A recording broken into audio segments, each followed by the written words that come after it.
Are you a brewhead? I'm a brewhead. Are you a brewhead? I'm a brewhead. Y'all are brewheads? Yeah, we brewheads. So pour a glass of craft beer, we can do this. Yeah. What's good, y'all? This is C Certified Brewhead, and welcome to episode 77 of Beer Nuts, the podcast Adjunct series. We are back in the building. Guys, we have a great one tonight. This is something we've never really touched on before. The actual business model of the company we're talking to tonight is something that I think is fascinating. As you guys know, my partner Tiffany and I, our producer of the podcast, I was going to say co-founder. I guess you're kind of co-founder. We'll call you co-founder. And, we're big into entrepreneurial stuff. So when I heard about this company, I was like, yes, this is a fantastic fit. We're just going to get right into it. Please welcome Aaron Gore, all the way from South Carolina. We've never had anyone from South Carolina in Community Brewing Ventures. Aaron, there we go. Welcome, sir. Welcome. Not going to lie, see, you're not missing anything from not having a whole lot of people from South Carolina, and I say that with due respect to all of my neighbors. We're terrible. Horrible. Horrendous. I heard it's a beautiful place. Which city? It's a place. Yeah, it's a place. Which city, where are you specifically? So I'm actually right across the border from Charlotte, North Carolina. So for all intents and purposes, that's really the area that I'm in. Right at the very, very tippy top of South Carolina. Gotcha. Okay. I've been to the Charlotte airports as far as I've gone. I was in Virginia a couple years ago, and I kept seeing the signs to North Carolina, and I was like, oh, sick. Like, it's like right there. I didn't, like, that whole region is pretty dense, eh? Like, as far as, it's not that far to drive up between the maybe South Carolina through up to, say, Virginia or even D.C. Well, by Canadian terms, yeah, no, it is pretty close together. There might be a little difference of scale there. Yeah, that's a good point. That is a very good point. But it's something, I guess you're right. I'm not used to it. So whenever we are in the States and it's just like, what do you mean it's like 3 hours to the next mega city? Like, it just doesn't happen. Even here, it's 5.5 to Toronto, from Montreal to Toronto. And that's probably one of the closest, except for maybe Alberta, Calgary, and Edmonton. But they're like same province, 3 hours or something. But you guys have just got that over the whole country. It's amazing. They're everywhere. It's one of the things I love about living in the area is, you give 3 hours in the car and it feels like you've not only traveled somewhere, but you're really getting a whole new experience, whole new place, whole new set of things to do. And it makes it, long weekends are real easy to take advantage of. Hell yeah. That's a great way to put it. I love it. So, bro, we got a really interesting one tonight. I'm really glad we connected. I'm very interested to learn in more detail about what you guys do, just because it sounds like it's sort of essentially one of a kind, if I'm not mistaken. I've just never heard of it before. Yeah, we are the only people in the world doing what it is that we do. There's been a couple others that have tried, not successfully. We're the first ones to really actually get it out to market, and as far as I'm concerned, we're going to be the only ones doing it. And then I'm just glad that somebody's able to take up this space and be able to help breweries out. I love it, man. I love it. We're being extraordinarily vague, but trust me, guys, we will get there. But first and foremost, we cannot possibly have a conversation without a beer. So, oh, hell no.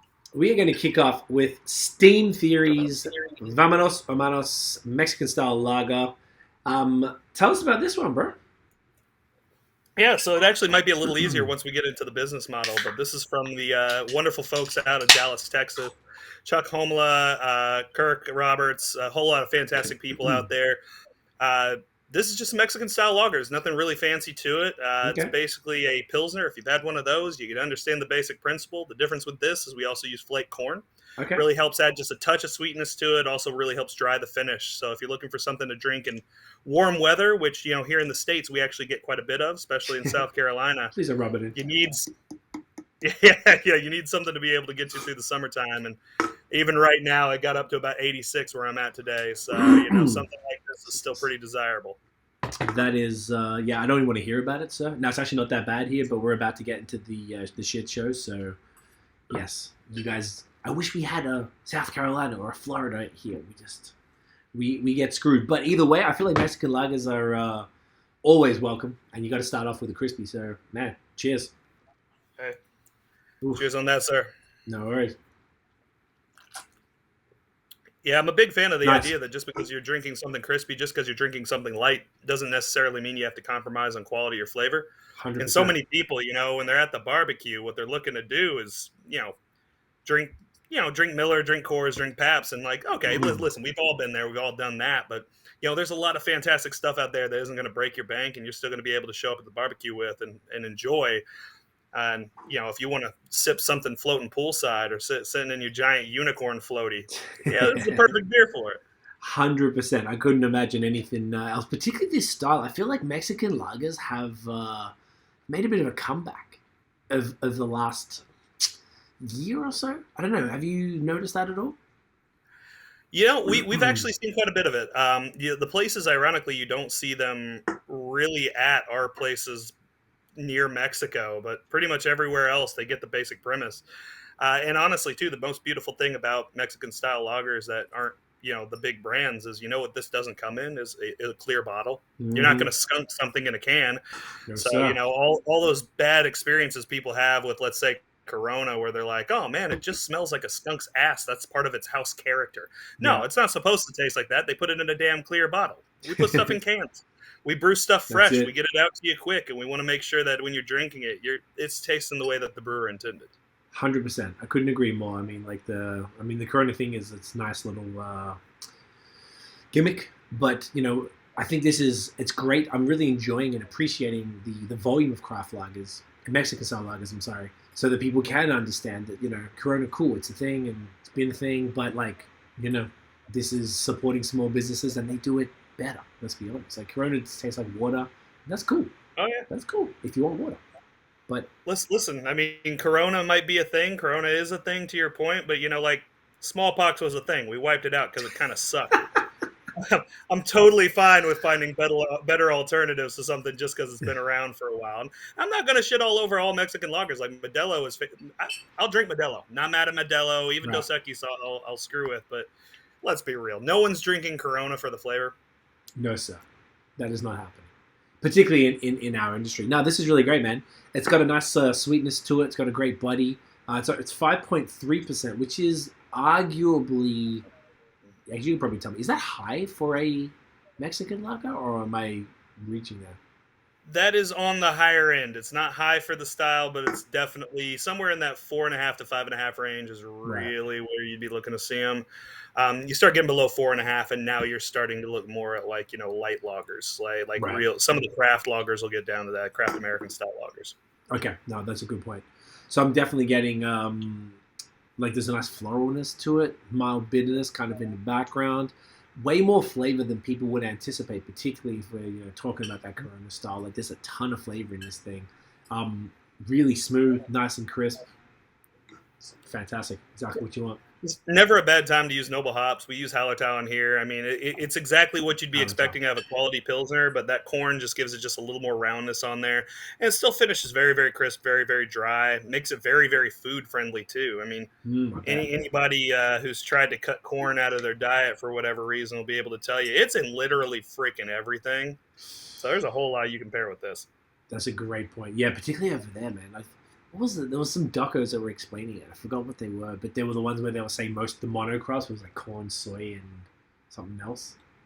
Oh, it's insane. Yeah, so I'm originally from southern Indiana. It's all corn and soy out there. Wow.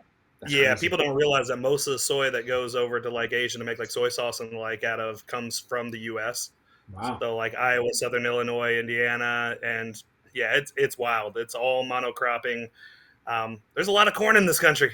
Whole lot of corn. At least it ends up in the beer and doing something valuable. God damn it.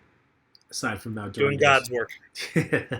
I love it. So look, we're still being vague. I want to get your beer story before we get into the story of your company, Community Brewing Ventures, and we'll talk about more what we've sort of alluded to, because I feel like people go, what the fuck is this about? Get to the point, but I want to make sure we get where you were coming from first and your sort of background in beer to give it a bit of context. How'd that go down, man? I really like making them wait. This is really like a Sixth Sense kind of scenario where you're watching the whole movie just to hear the little kids say, "I see dead people." It's really the same kind of concept. By the time it gets there, you guys are going to be so disappointed. And I'm totally comfortable with that. Worth it. How did you? What's your story, bro? How did you personally discover craft beer? Yeah, so I've actually been in craft beer longer than most, about a decade, which is kind of weird to be looking at this industry and being like that practically makes me an old man. But I actually got my start in IT. I worked for a Fortune 150 company doing IT, basically straight out of high school, and realized real quick I hated offices, which I think is a more common story than people realize. There's a lot of people who work in offices, have for 20, 30 years, and don't like working in offices. So when I got laid off there, I was talking to my girlfriend at the time, who's now my wife, and I was like, man, I really, really don't want to go back to working in an office, but I don't know what the hell it is that I want to do. And she asked a pretty sage question. She's a lot smarter than me. She said, well, what do you like? I like beer. Well, found my first job in the beer industry on Craigslist. So I started off just running sales for a brewery in Rhode Island. Was just focused on Rhode Island. Before I knew it, I had Eastern Massachusetts, then all of Massachusetts, then Vermont, and then New Hampshire, Southern Maine, then Connecticut, New Jersey, and New York. And by that point, I'm basically running the whole Northeast. Well, we moved down south. My wife had always wanted to live outside of New England, where she's from, before we had kids, and picked Charlotte area and got down here and just been in the industry ever since. Went from acting as a sales director for breweries to being a full-time brewery consultant. And just worked in that capacity, working with breweries all over the place. I've worked with breweries in Romania, breweries in Germany, breweries in Brazil, in Bali, all over the U.S. and Canada. And my largest client, back when it was still just a little glint in the eye of its founder, was Community Brewing Ventures. So they brought me on full time after it was pretty clear that I was already doing 40 hours a week for them, and helping run operations, and been with them ever since. Been working on the model, been working on growing this thing and really making it a force within the industry. I love it, bro. So now we can actually tell them finally, after 11 and a half minutes of teasing, what is Community Brewing Ventures? How does it work? I feel like that's a broad conversation, but maybe get us maybe the history of the company, what maybe problem they were trying to solve. Yeah. So I mean, I really feel like any sort of company really is just an attempt to find a solution to a problem. Whether that's solution is, I don't know, Hanes makes underwear because people need something to cover their butts with. It's a problem in need of a solution. That's why the company exists. So really, what we do, if we really summarize it down, our elevator pitch is we find, produce, and promote the most innovative brands in the beverage industry. Okay. Again, it's broad, it's vague. But what we really do is we work with small beverage companies, not just breweries. We also work with kombucha companies, hard coffee companies, seltzer companies, and everybody in between, who, for whatever reason, they are capped out on their ability to grow. That could be one of several things, several reasons, whether that's due to a lack of manufacturing capacity. They just don't have a system that's capable of making as much product as people want from them. Whether it's a lack of capital. A lot of people don't realize you run out of money. It's not like you can just print more. And even if you can raise more, it means one of two things.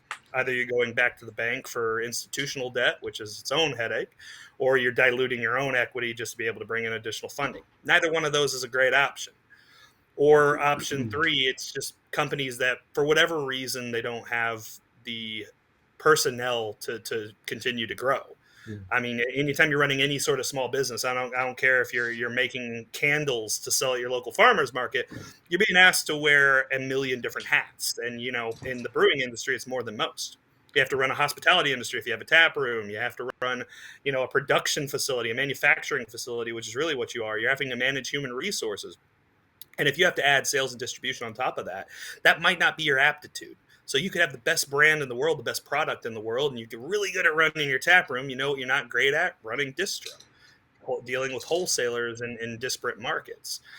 So what we do is we work with those companies, and we actually use licensing is the basic way that we function. We work with them to license their brand. We license their recipes, and then we work with them to pair them with the other side of the equation, which is larger companies that have the opposite problem. Some of these large regionals that have huge facilities and they're really, really good at making consistent, perfect beer time in and time out. You guys have a couple of those in Canada. Moosehead, for example, is one that pops into my head. Their issue is they can't fill up their capacity with their own brands. They've grown their brands as big as they're really going to get. So they have too much space and they make really good stuff. And you got smaller guys who can't possibly produce and distribute as much as people would really like to see from them. So we basically consolidate those resources, work with both of them to get that product made and out into wider distribution, and make sure that everybody benefits, all the way from the manufacturer to the brewery to the actual consumer. Interesting. That's obviously I've heard of breweries who proactively would source a larger brewery to contract out of to maybe their key brand. Maybe they're only going to distro one brand. There might have been a brew pub on sale on site sales only, and they've gone and they can go and get their lager that's going to be distroed across the province or state or whatever. But I've never heard of. I can't imagine though when you put it like that skill set to even source all of that, and then not only to figure out the next steps and the distro, and then I imagine there's, like you said, there's the licensing, there's a whole bunch of laws and permits and all sorts of nonsense around that is a headache, and maybe some breweries would like to expand, but they just don't want to deal with it. So really, you've got the perfect solution. Yeah, for us, really, we handle everything, and it's the breweries are plugged in at every juncture. I mean, we work with them directly. We work with them on everything. It's not like we're taking any of these companies' brands and making anything new. It's built right into the way that we work with them. We're just taking what they're already doing, what they're already seeing success with, and we call ourselves, we're the world's first ever brewery accelerator. Because what we're really doing is accelerating the things that they're already seeing success with. But you're 100% right. I mean, if you're going with a contract brewery, really, you're running into the same exact problem, just with a lower margin, because they're going to want their money up front. They're dropping all this product on your doorstep. You're still going to have to figure out how to sell and distribute it. You're assuming all the risk. It's still all it does is expand out how much you can physically produce, but it just takes that same problem of capital, same problem of aptitude in the market, same problem of cash outlay, and it just exacerbates all of that. We take care of all of that. Everything that we do for these breweries, this isn't a service they pay into. It's a service that we pay them for us to be able to do on their behalf. We pay for everything, all the way from soup to nuts. We're the ones who have staff out in the market helping to sell the product. We help run marketing. We're the ones who are paying to manufacture it. It's a privilege for us to be able to work with these small, innovative breweries, the ones that built the foundation for this whole industry, that got all of us into it in the first place, and to be able to really amplify what they're already doing. Interesting. So that is really well explained. The key part there that's most fascinating to me is the funding side of it. So I don't know how in depth, and just tell me don't have to go into it, but how does that work? Like how does Community Brewing Ventures make the money if you're funding it? So essentially, like maybe let's walk through Steam Theory. We're drinking the Steam Theory from Dallas, Texas. I saw in the can here they're brewed out of somewhere in Virginia. So you obviously have a larger regional brewery in Virginia. And therefore, so you would talk to Steam Theory and you'd be like, hey guys, or they would come to you. Does it work both ways, I imagine? It goes both ways. We got plenty that reach out to us, want to work with us. We have others that we evangelize to as well. There's really not a cap on what the model can support. Okay. It's just a matter of about finding the right partners who have the right problems that we can help them solve. Okay. Do you mind if we talk through an example using this beer since we're drinking it? Okay. So this is all I do all day. So yeah, I am more than happy to talk about it. Amazing. We have no skeletons in our closet. Like, we're more than happy to talk about all of it. If we start butting up against NDAs, I'll tell you about it. But aside from that, like, I want people to know what it is that we're doing, because for us, it's exciting. Yeah, man. It's this is even more like, that's basically what you told me when we connected, but it's more it's even more fascinating now that we're getting into the like you said, the nuts and bolts of this stuff. So, Steam Theory specifically, did you reach out to them or did they reach out to you? So with Steam Theory in particular, I reached out to them.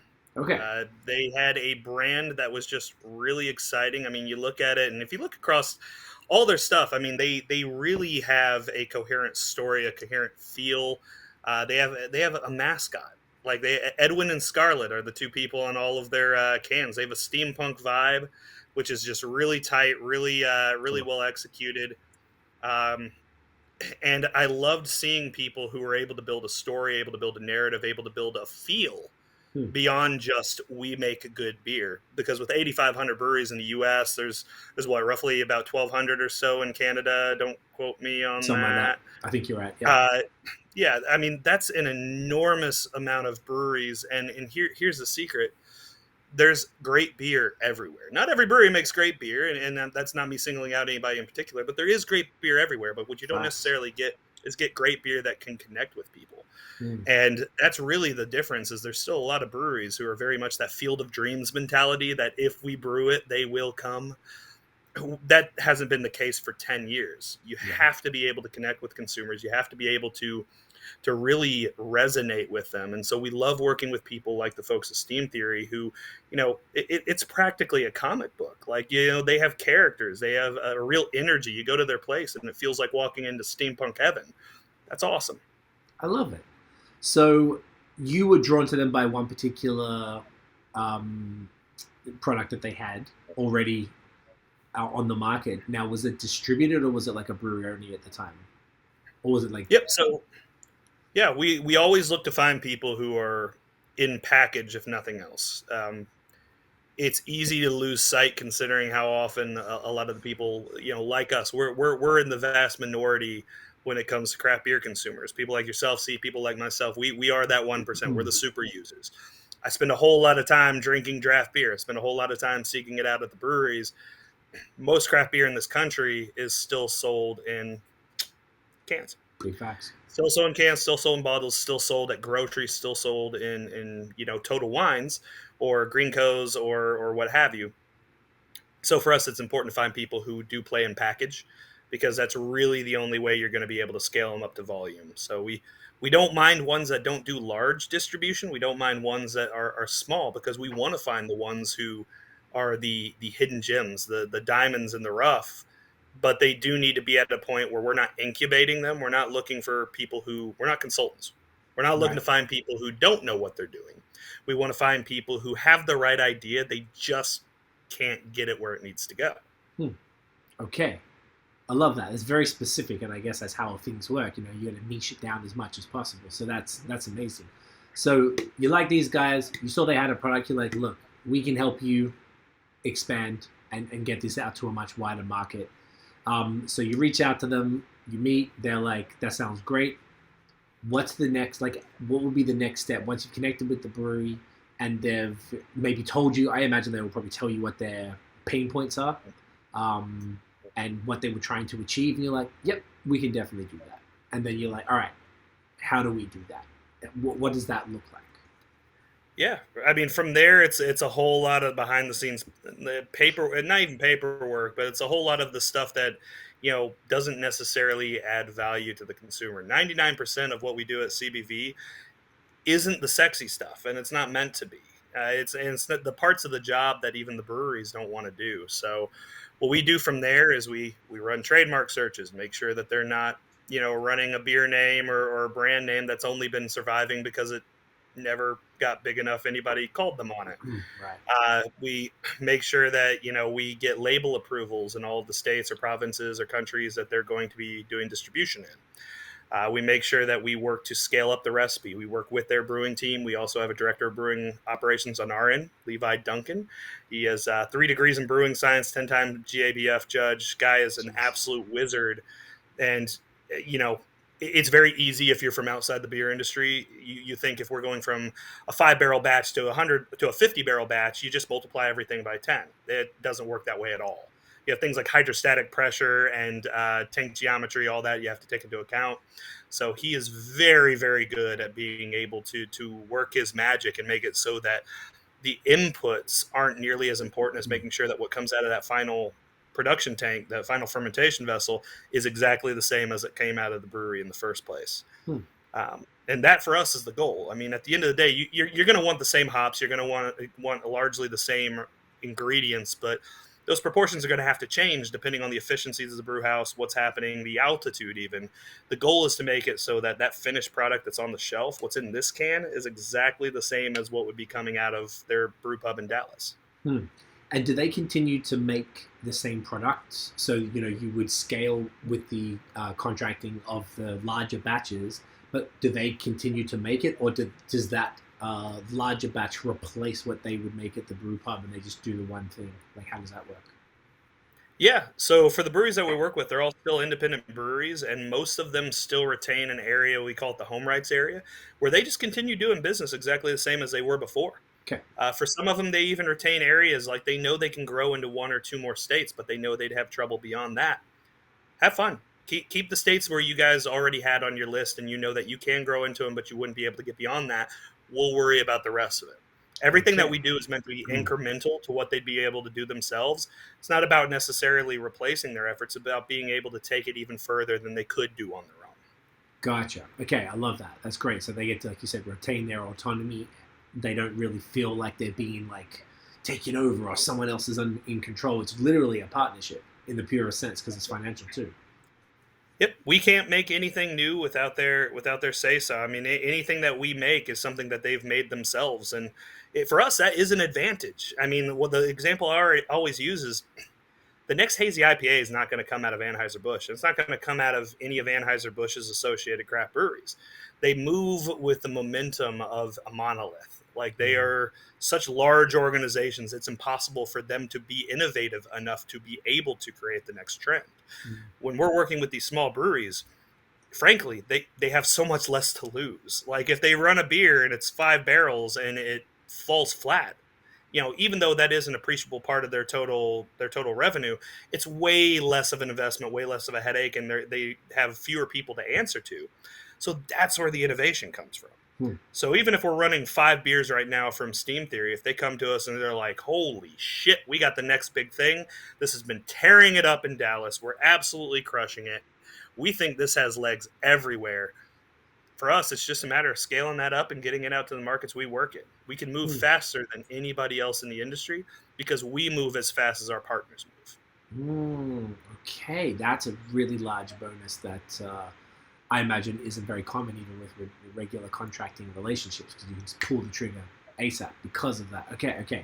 So to get back to this, so you figure that out. Now, how do you decide on which facility that has the space, such as this one in Virginia for Steam Theory? How did you decide on this particular facility that would be how do you put those two pieces together?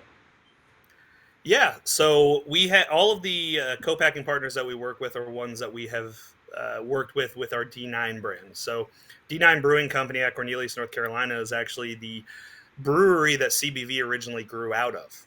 So It is not the same thing. We brought in a whole new group of investors, but the founder of D9 is still our CEO. He's the founder of CBV, and he's the leader of the board of directors. So there's a level of continuity there. And what that means is that D9 for us is effectively our in-house brand.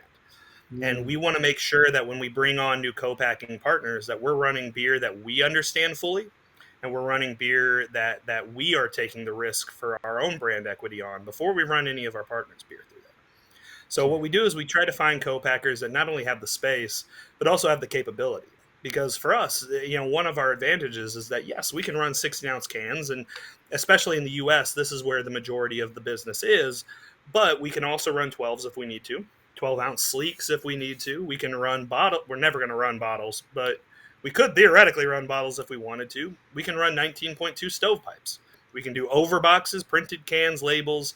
We have facilities that have pasteurization technology. So if we want to put fruit juice in something, there's never a risk it's going to explode in your hand like certain other breweries, 450 North.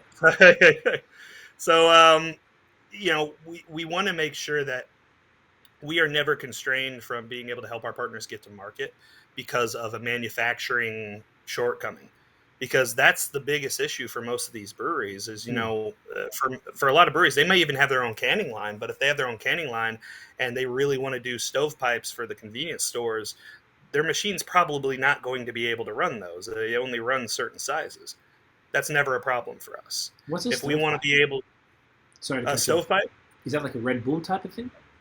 No, stovepipe are like the 19.2 ounce, like the big suckers. You'll see like, I don't know if they cross the border in Canada, but if you go like your average, like Quick Stop or QT or something in the States, or Wawa, they'll have some of these large cans, and then these things are 19.2 ounces. Like they are big suckers, and they'll be served single serve. Gotcha. Very Sorry to popular cut at you the store. Yeah. Right. Sorry to cut you off. Yes, continue. That's okay. I have nothing interesting to say, so you're on the right. No, I see what you mean. Like the canning lines probably can't do those things. Like we don't have that here, at least in the craft sector. I've seen them in the shitty low end, 10% bad boys or whatever. But yes, Malt okay. liquor. Yeah, exactly right. That type of gross stuff. So, yes, continue. Sorry. But Yeah. So basically, we never want to have our ability to get something to market be restricted by what we can make, because that's our whole goal is, as much capacity as we want. We can do everything from 30 barrel batches all the way up to 1,200 barrel batches at a Jesus, time. right. And we can basically run uncapped, because even the largest contract brewing facilities, eventually they run out of space. It's not a problem for us because we're not invested in these assets. We're effectively doing what Amazon's doing. So say that you're like wanting to like create an app for your phone. Like when the folks over at Untapped were creating that app, they didn't invest in data centers and building new servers. What they did was they worked with Amazon Web Services, because Amazon, in order to run their company, had to install massive data centers bigger than they could ever use. And what they do is they lease out space on them. So that's the infrastructure's already there. It's way, way cheaper to be able to put your dollars and your focus on building that app and let Amazon or Google or Microsoft run the infrastructure, because they already had to have it. It's exactly the same case as what we do. 85% of the brewing capacity in the US is slack. It's not being used. All we have to do is find the folks who have that extra capacity that they couldn't find people to fill up if they wanted to. And we can promise them a whole portfolio of brands that are really going to be able to provide them some value, and we'll be able to provide the brand some value too. Did you say 85%? Yeah. Jesus Christ, that is insane. That's a Well, lot. think about every brewery in the U.S. and in Canada and in the U.K. and in Japan and Italy. You build a whole system, and one of two things happens: either you build a system that's way too big, or you build a system that's way too small.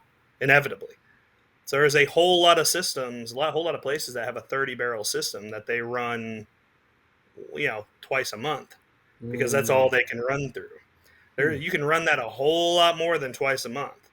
You got a lot of these larger breweries that have brands, some of these heritage brands and legacy brands. They thought the ride was never going to end, and they were like, we're going to be doing 600,000 barrels. Let's build a facility that can suffice, that can handle that. And then we saw the long tail continue to grow. A lot of these small neighborhood breweries started to pop up, and all of a sudden they're capping out at 80,000 barrels of their own brand, but they have a facility that can do way, way more. Those are the problems we're able to solve. Right, and it's literally a win-win-win. You win, the small brewery wins, the big brewery wins. Okay. I love it. And even the wholesalers and the retailers win, honestly. We simplify their supply chain. So for them, it's a much simpler arrangement for them to just have to deal with us than to have to deal with 100 smaller brands.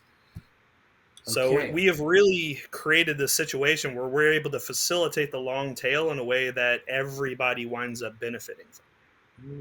Okay, I love it. This is really making sense. So then, okay, so say Steam Theory, you've gone and picked, you said 5 brands from them? Is that accurate? Yeah. Yep, we got 5 brands presently from them. Presently. So the ones that you shut up here, there's a single IPA, double IPA,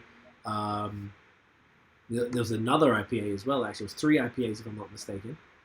All from Steam Theory? Nope, it is the Mexican-style lager. So from them, I'm trying to remember. I think I sent you also something from Bay Cannon. This is going to be a surprise for all of us, because we have tried to record this episode 3 times now. That is true. And between illness and toddlers, all on my side, this has been an ordeal.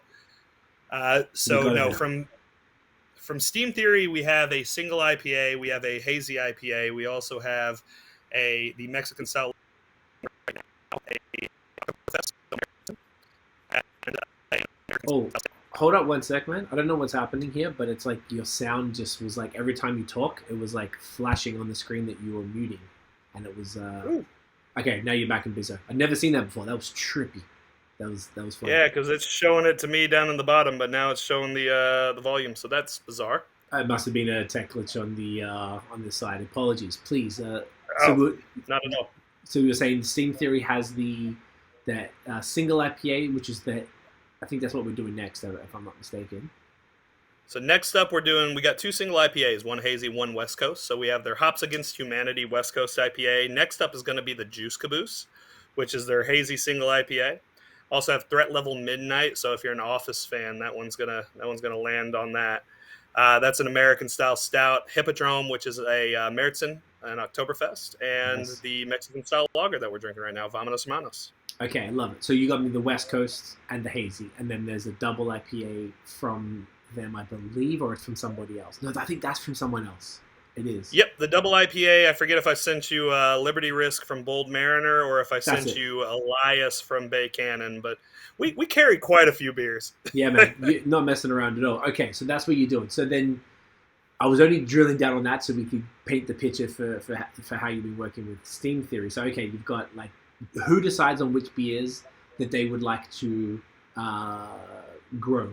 Is it them to say, hey, these 5 beers are the ones that people really love? And I think that we, if we were able to get the product, the cans, into more stores in different states and different territories, it would kill it. Is that really how it goes? Or do you say, hey, there's a need for this style in this place? Or how does that conversation go?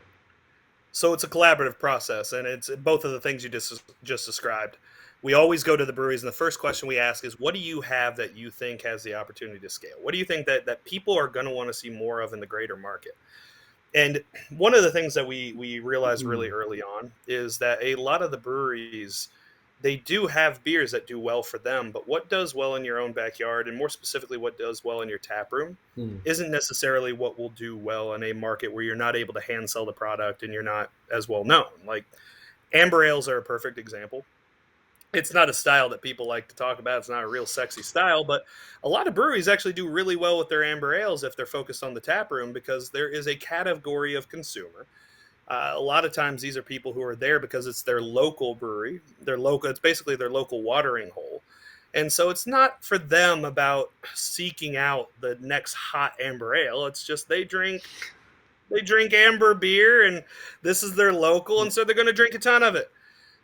I can't take that from a brewery in Texas and try pushing that in Colorado. It's never going to work.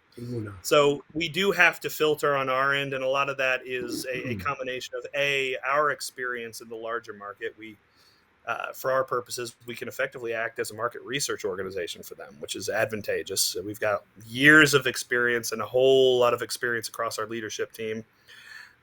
But in addition to that, we do have to load balance to a degree. I can't run 5 Pilsners in a single market. I love Pilsner. Pilsner and West Coast IPA is probably 80% of what I drink these days, but you only really need about 1 or 2 before you're starting to cap up on the market and your ability to actually sell them through. So internally, we have to keep that in mind when we start looking at the markets we want to roll the products into. And that's always the conversation. We always work with the breweries on that, because we want to focus on the areas where they have the greatest aptitude. I don't want to take a brewery that really kills it with IPAs and try pushing all of their stouts. I don't want to take a lager-focused brewery and tell them, hey, you got to do sours now. We're working with these breweries because we know that they're great at these things, and they just need to find the audience for it. So for us, it's about working with them to figure out where those competencies are. So when you were saying that you don't want to have, like, say, 5 Pilsners in a particular market, does that mean, like, 5 Pilsners in your portfolio when you're selling to that market? Or does that mean 5 Pilsners from that particular brewery? So that would be across our entire portfolio. So we have staff who are in the market. They sell across our entire portfolio. And there are certain styles that you can run as many as you'd want to. Like I can run hazy IPAs all day. That's not a problem. I could carry 50% of our portfolio could be hazy IPAs, and I guarantee you I would be able to sell all of them. Gotcha. There are certain styles that they tend to be, as a category, a little more, to throw out a school word, an SAT term, oligopolistic. So you tend to only need a couple of top runners, and they're going to basically speak for the entire category. That's also fine. But for us, when we work with our wholesalers, when we work with our retailers, when we work with the consumer, it's important for us to say whatever need you have, whatever use occasion style you're looking for, I want you to be satisfied with something in our portfolio. So having a balanced portfolio is very, very important to us, because the biggest way for us to lose money is anytime we interact with a customer and they leave not having something that's from CBV. because I guarantee you that no matter what you're into, no matter what you like, no matter what you really place value on in your consumption, we've got something for you. And it's our job to make sure that we're providing it for you and that we're communicating that to you. Okay. Does that ever pose any challenges with breweries? To say if they're like, oh, look, man, my Pilsner is fire. It's the one that I think is, everyone's loving. And you're like, but we've already got that many. Does that ever become a challenge? Or how do you sort of work around those type of conversations?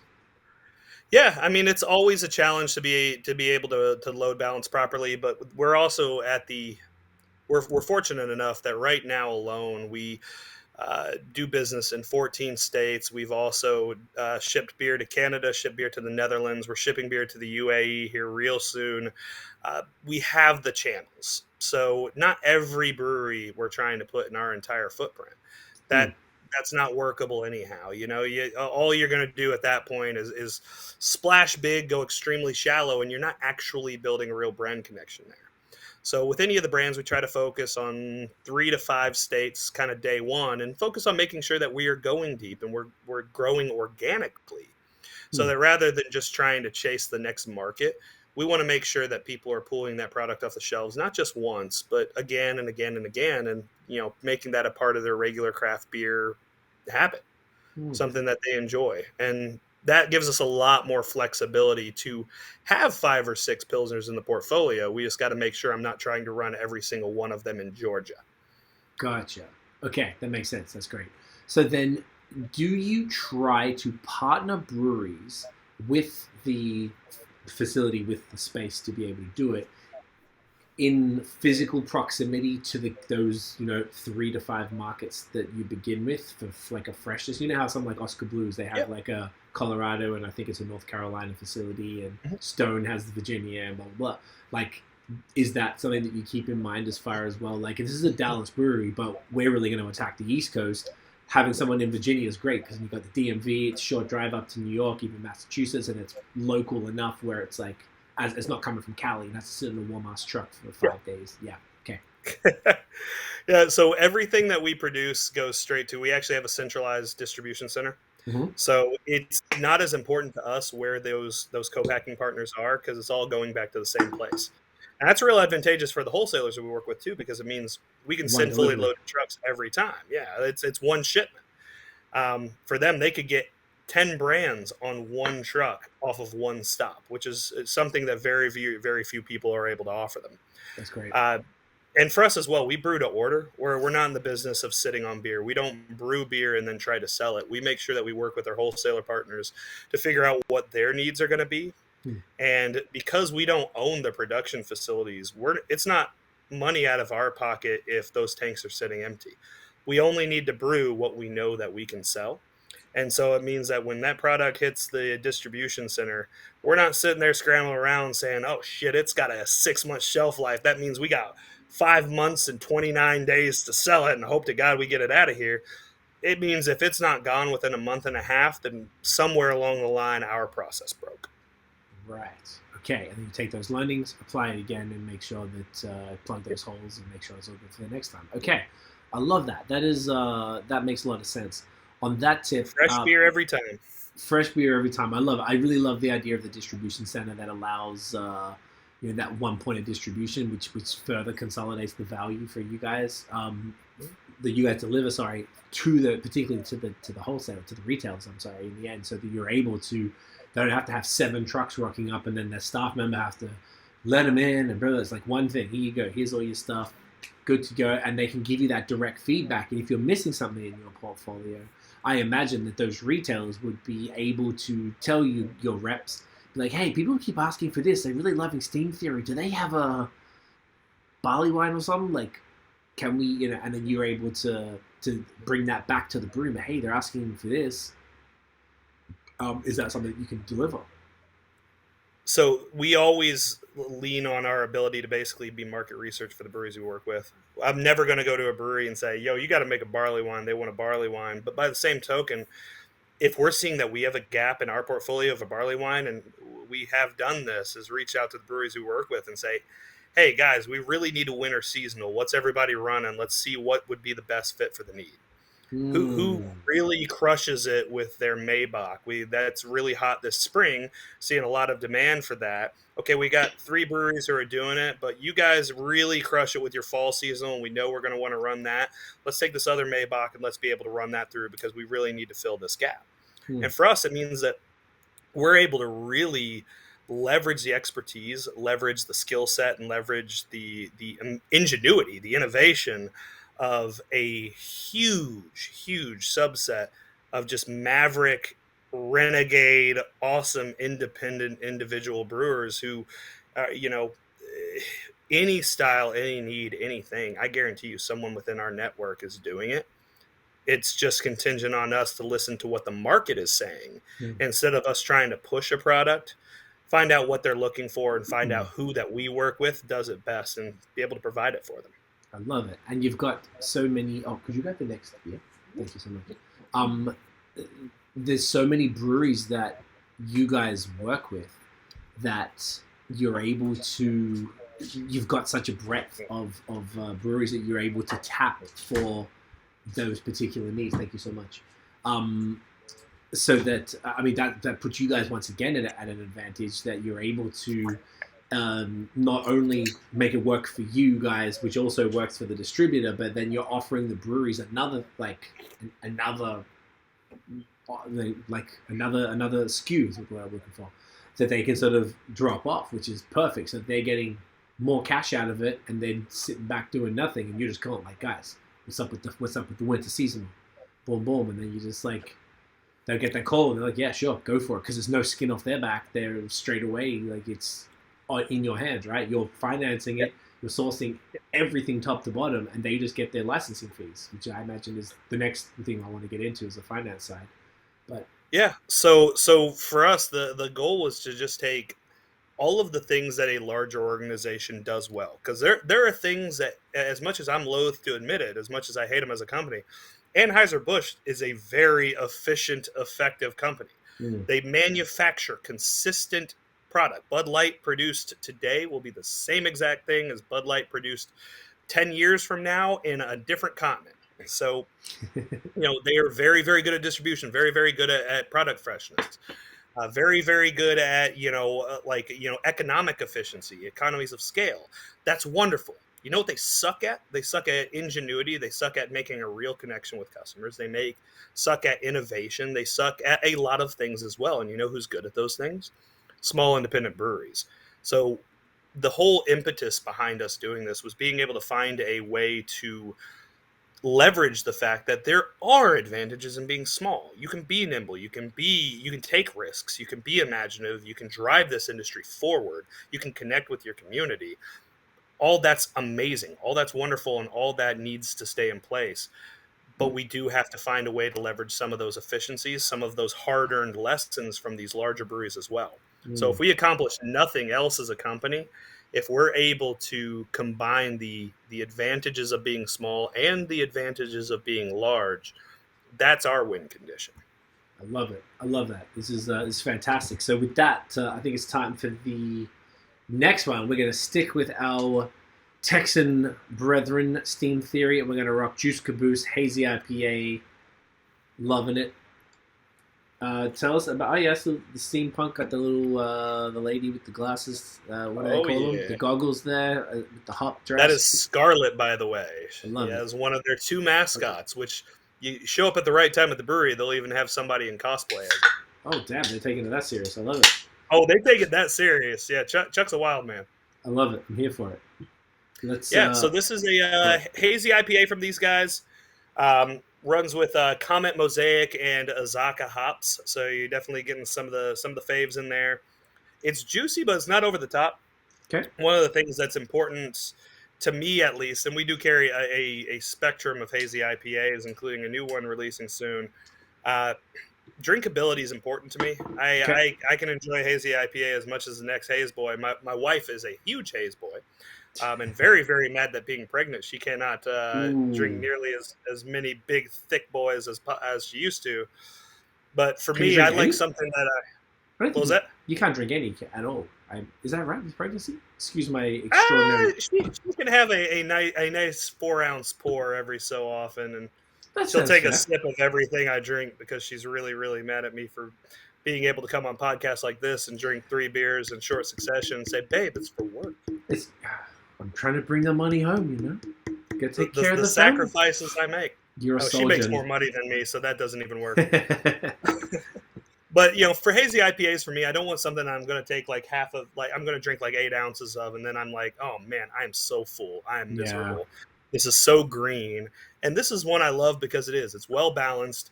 Mosaic is an incredible hop, but it gets used so often, and I think being able to balance it with the Azaka, with the Comet, and also take some of the edge off some of those notes on Mosaic that people don't realize can be a little rough. Some of those garlicky onion notes that Mosaic is prone to giving off.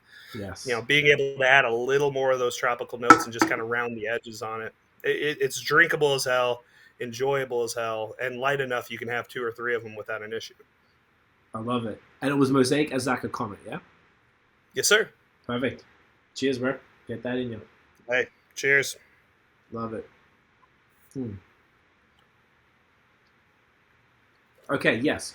So it's got, I say it's definitely on that lighter side where it's more like opaque than murky, and that lends what you were saying. Like the murky stuff is the one that kind of fills you up a bit, whereas this is definitely on the light, and it's 6%. I think between 6 and 7% personally is the money zone. I think for IPAs, I love that. I think that's enough flavor. It's more than the 5, but like once you start getting to that, the 8+, I still enjoy them, but man, they get you. Well, and I'm a big believer. Like, there's a concept. I think it might have been David Gluckman who like codified as this idea of like weekday versus weekend consumption, and both of those are great.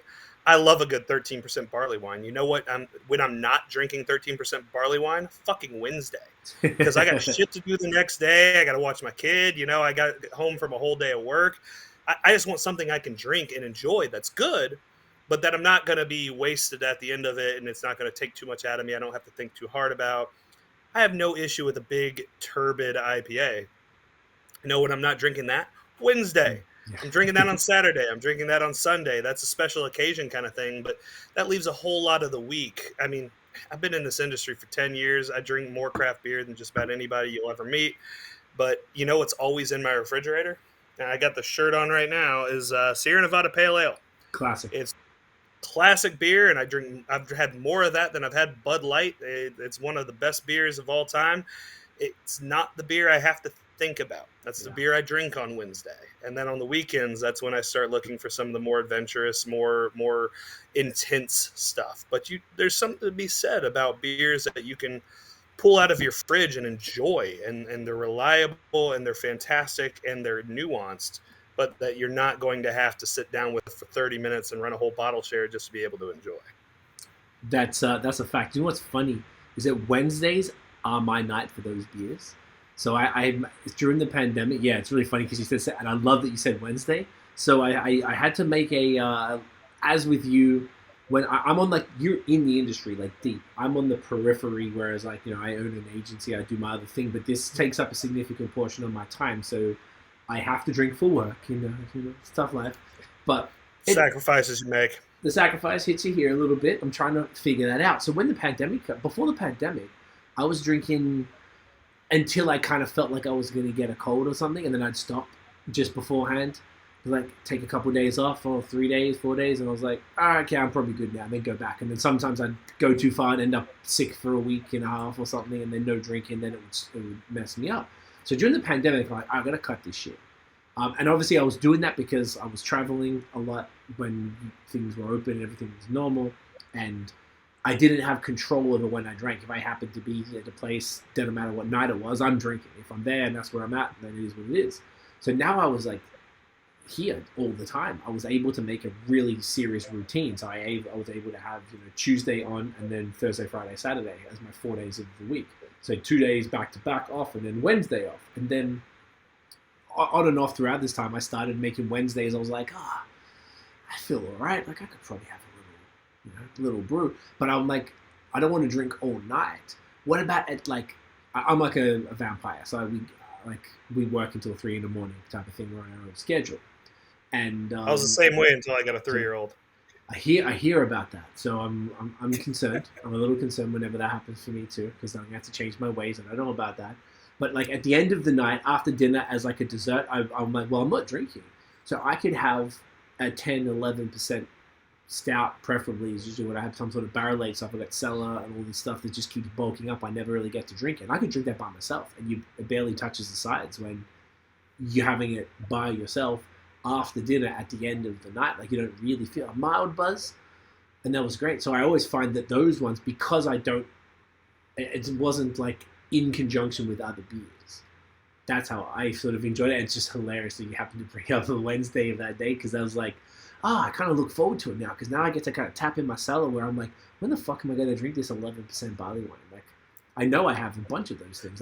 I don't even know when I'm going to get around to it. You know? I'm sure you run into this, and I think that's the story of people who are way too deep into craft beer is, honestly too, some of that stuff in your cellar will just continue to accumulate, and you're looking for any special occasion to drink it, and that special occasion may be holy shit, did you know that it's International Fridge Friday? Seems like a great time to break open a huge bottle of something. Let's do it.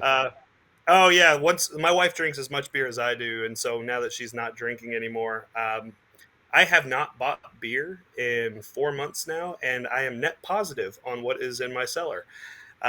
Just the hazards of the industry, and it's amazing how quickly it accumulates, which sounds like a first world problem, and it really is. It is.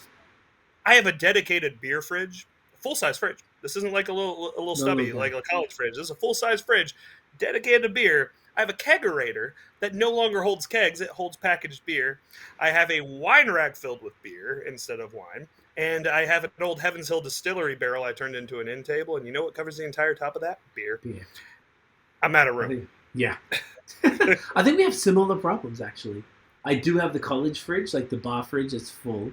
I've hijacked the whole, on our food fridge, the whole bottom is just cans, like double stacked all the way. Like I think it's like 8 rows to the back with maybe like 6 to 7 rows of those. Behind the computer right here, I have 3 cabinet, which is all bottles, I don't know, maybe 100 or so bottles. And then because we're in a 1-bedroom apartment, in the room, literally whole next to the bed, there's like 20, 30 boxes and then just spilled out. I used to work out there. Now literally the entire part next to the bed is just beer. So I think we're probably about the same there. And it's like, it just appears. I don't know. It's just there. I don't even know what happens. Well, it's so funny because, if this was anything other than beer, we'd be on an episode of Hoarders. And so one of my best friends, he says all the time, like he is the world's biggest geek about sports. This guy can quote women's college softball stats 10 years ago to you from memory. Okay. He's just that kind of geek. I know the voice. And he'll say all the time, like, if he was into anything as much as he's into sports, he would be considered the biggest nerd on the planet. But because it's something socially acceptable, no one judges him for it. We should be on the same episode as the lady with 27 cats, but because it's beer, it's like, it's a hobby. It's you can mask a lot of things under the guise of a hobby, I guess, right? That's a whole other conversation. But yes, it's problematic. It's fun, but I also sometimes, like, I don't know, I don't want these things to go to waste. There's so much fire. I'm like, that's why the Wednesday for me, and I imagine we all kind of have our solutions, because my main problem is potentially yours as well, is that you get the hazy IPAs and they have a lifespan. So you're like, oh man, if I don't drink this now, then that always gets the priority. Always. Mm-hmm. And then all the other things are neglected. Like, it's got years on them. I'm good. And then they just end up sitting there. And then all of a sudden you have our problems that we kind of have. So it's sort of hard to sort of mitigate it. Like, what do you do? How do you fit that into your life, your drinking week or whatever? Well, I think that's this is like conversations making us seem like really fucking depressing. It's not that bad, guys. It's not that bad. We're fun. Man, but I do think like that is like how 90% of like verticals first start is, I know, like, I got some Deschutes barrel aged Black Butte verticals that literally started because I knew I liked the beer, and I'd buy it, and then to your point, we have other things that I knew were less shelf stable, so I'd reach for them first, and before I know it, I've got 6 years worth of Deschutes barrel-aged Black Butte just sitting in my fridge. It's like, well, fuck, now it's a feature piece. Now I got to host a damn bottle share just to get rid of it. And that's the problem, because you can't always continue. You can knock a hazy IPA back and a few of them in an evening anytime on a Wednesday. But then when it comes down to the bottles and they're 11%, you can either do what I do and have one bottle all to yourself, or like you said, you can't just have one bottle of those Deschutes beers. Like you've got to that hassle of getting 6 years worth. So well, I gotta try them side by side. Lord, I went to a lot of effort on that. See, there you go, right? So what are you supposed to do? And then once again, there's the problem. So it could not be more first world problems. And I know from everyone I've spoken to in the beer industry, whether it's brewing side or adjacent side like us or whatever, no, you're in it, sorry, like us, the beer media people and things like that, it's the same problem. It's just like, it's because beer people are so damn giving. Everyone is so generous. Everyone, my friend Giles in Vermont always calls it beer karma. It's like everyone's just like, it always comes back to you, because I don't really know anybody that's stingy with beer. Like, hey man, you need this? Have you ever tried this? Take this, please. You need it. That's what make us all feel good. And it's so unique in that fashion too, because I guarantee you, you're never gonna get a guest on this show who's like, man, I got a vertical of like 1980s cocaine that just got given to me. It just kept accumulating. Like, and here we are. Hell no one gives cocaine out like that. But they're gonna get a shit ton of beer and they're gonna share it with people, and it's about that communal aspect. And for me, the community and community brewing ventures, and even before me coming on board with them, like my entire career, like that's what made me fall in love with this industry. And for me, that's also what we have to preserve.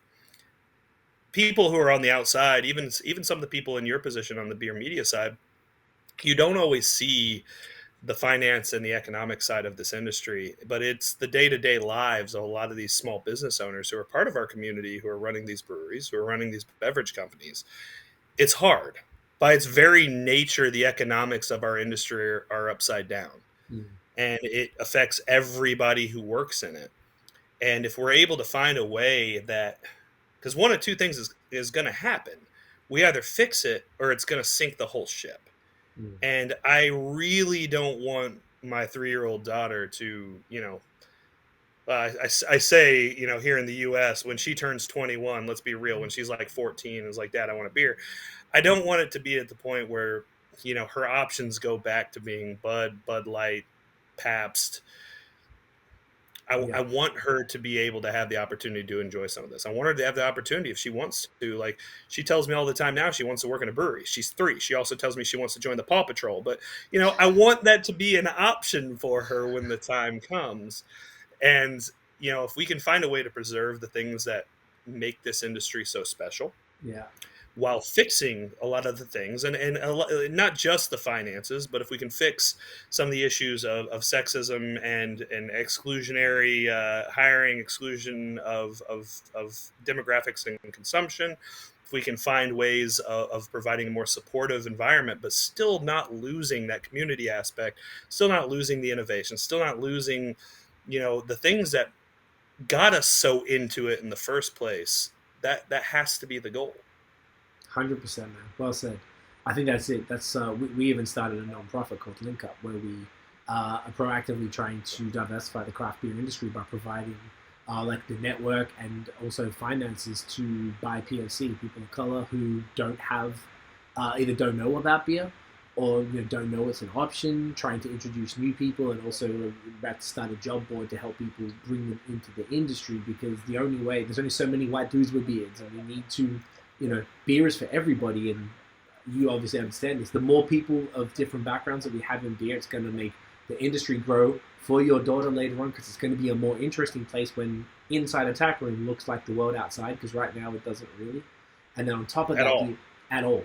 And the amount of flavors and interesting concepts that people from different places, like, hey, have you ever tried this? Like, yo, what the fuck? That sounds amazing. Let's do it. And that could lend itself to the menus inside the breweries, and it's just like, it's so ridiculous that it's so deeply white. So I love that you even mentioned that, because I don't think a lot of people understand how serious that problem is. Can you tell people how to find out more about that initiative and how to contribute to it? Yes, sir. It's linkupbeer.org.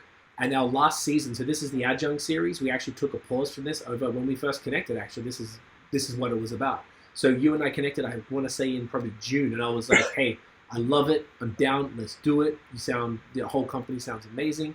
we're actually taking the summer break. It was supposed to be 2 weeks, and then we were doing another season. We ended up taking about 5 or 6 weeks off, but then we launched Link Up, and we did a full season of that we're going to continually add to, interviewing the breweries. We actually did a series of 6 collaborative beers with different breweries, and they all did their own beer, just did whatever they did, called it Link Up. We didn't want to bother them with the labels. They do what you want to do, make whatever beer you want that fits in your schedule, and you just give a portion of the profits to us to be able to fund us, and we give that back. So we did interviews with all of those. So if you want to learn more about that, check out that season as well. And we're just actually in the process now of booking in the early 2022 series of collabs we're doing 4 times a year. We've got actually a partnership with Cicero. So I got an email today from one of my partners in the company, and we're like a registered nonprofit. It's all above board, with the government. And we got our second scholarship now we're giving out for a young woman from Colombia who we actually got her a job, or helped her get a job at a brewery here in Montreal, and she wants to do the Cicerone. So I'm going to give her one of these scholarships that Cicerone gifted us, which is amazing. So it's working, and it's only been a few months of doing this. So I'm really glad you brought that up, dude. It's great that you. No, I think that's awesome, and I mean Canada's definitely been seeing more and more of a push for that. I mean, you guys have Ren Navarro up there, who's one of the most Ren? Incredible people in DEI in the entire beer industry across the world. And honest to God, like it's this kind of work is so important, and it's one of the things I try to drive home to people. It's not that we have too many people who in this industry who look like me and you. We have exactly the right amount of people in this industry who look like me and you. The problem is all we have is people who look like me and you. So none of it's about making it so that there's fewer bearded ass white dudes who look like a fucking hipster Lex Luthor like I do. No. It's about being able to open this up. And one of the things that really infuriates me is how often in this industry, and it cooled off a little with COVID, I think just because people realized what a sore spot it was, but has craft beer reached saturation? We can't support any more breweries. We are as big as we can possibly get. You dumbasses, like we still have more than 50% of the population between women and people of color, historically marginalized communities, who we have made zero effort to bring into the fold. And not only that, but we have actively built these walls around our industry to keep it from being able to expand. So if we want this industry to continue to grow, even just from a financial industry business perspective, you love craft beer, it is vital for us to make it so that we are no longer gatekeeping on that table, to where everybody feels welcome. Because can you find a more democratized product than beer? Everybody. Beer belongs to everybody, both historically, both factually. It's liquid. It tastes good. It helps, smooth social bonds. There's absolutely no reason everybody should not feel like they can enjoy beer and be a part of this same experience. It's, I know, brought so much joy and brought so much sense of community to me, and I want everybody to be able to have that. So, just a quick plug to, support the Pink Boots Society, support your guys' initiative, support Crafted for All. I mean, there's many faces. There's a lot of wonderful programs out there that are really looking to force some of the work that we as an industry should have been doing this whole time. I love it, man. I love that Ren, too. She's like a really good friend of ours. Ren is awesome. And her, she's amazing. Yeah. Okay, I love that. That makes me very, very happy. Yeah, Ren is amazing. Do you know Tio and Benny at Crowns and Hops in LA? Not well, but I know of her.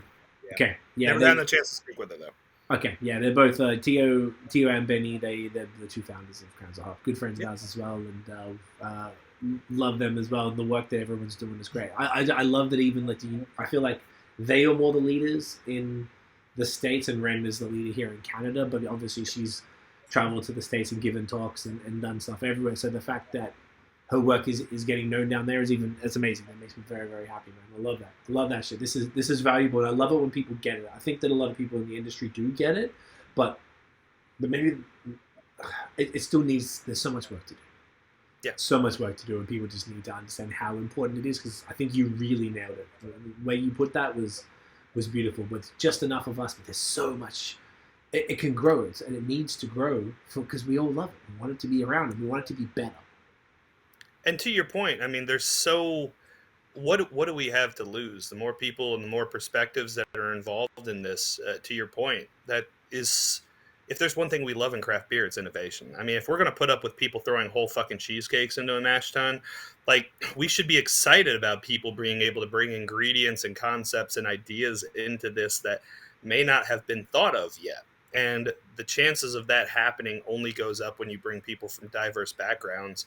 I am privileged right now to be working with a brewery in Tibet, the highest elevation brewery in the world. And Amazing. the perspective that Losong is able to bring into things, the ingredients, the ideas, the flavor combinations are things that literally we never would have thought of, and it's because it's informed by a palate and a sense of food and beverage that is just different from mine and different from most of the people in the industry. But it doesn't mean that it isn't something I would enjoy the hell out of. It's just I never would have gotten there with it. I never would have thought of it. Yeah. I'm working with a brewery in the UAE. I'm fortunate enough to be working with a brewery in Portugal.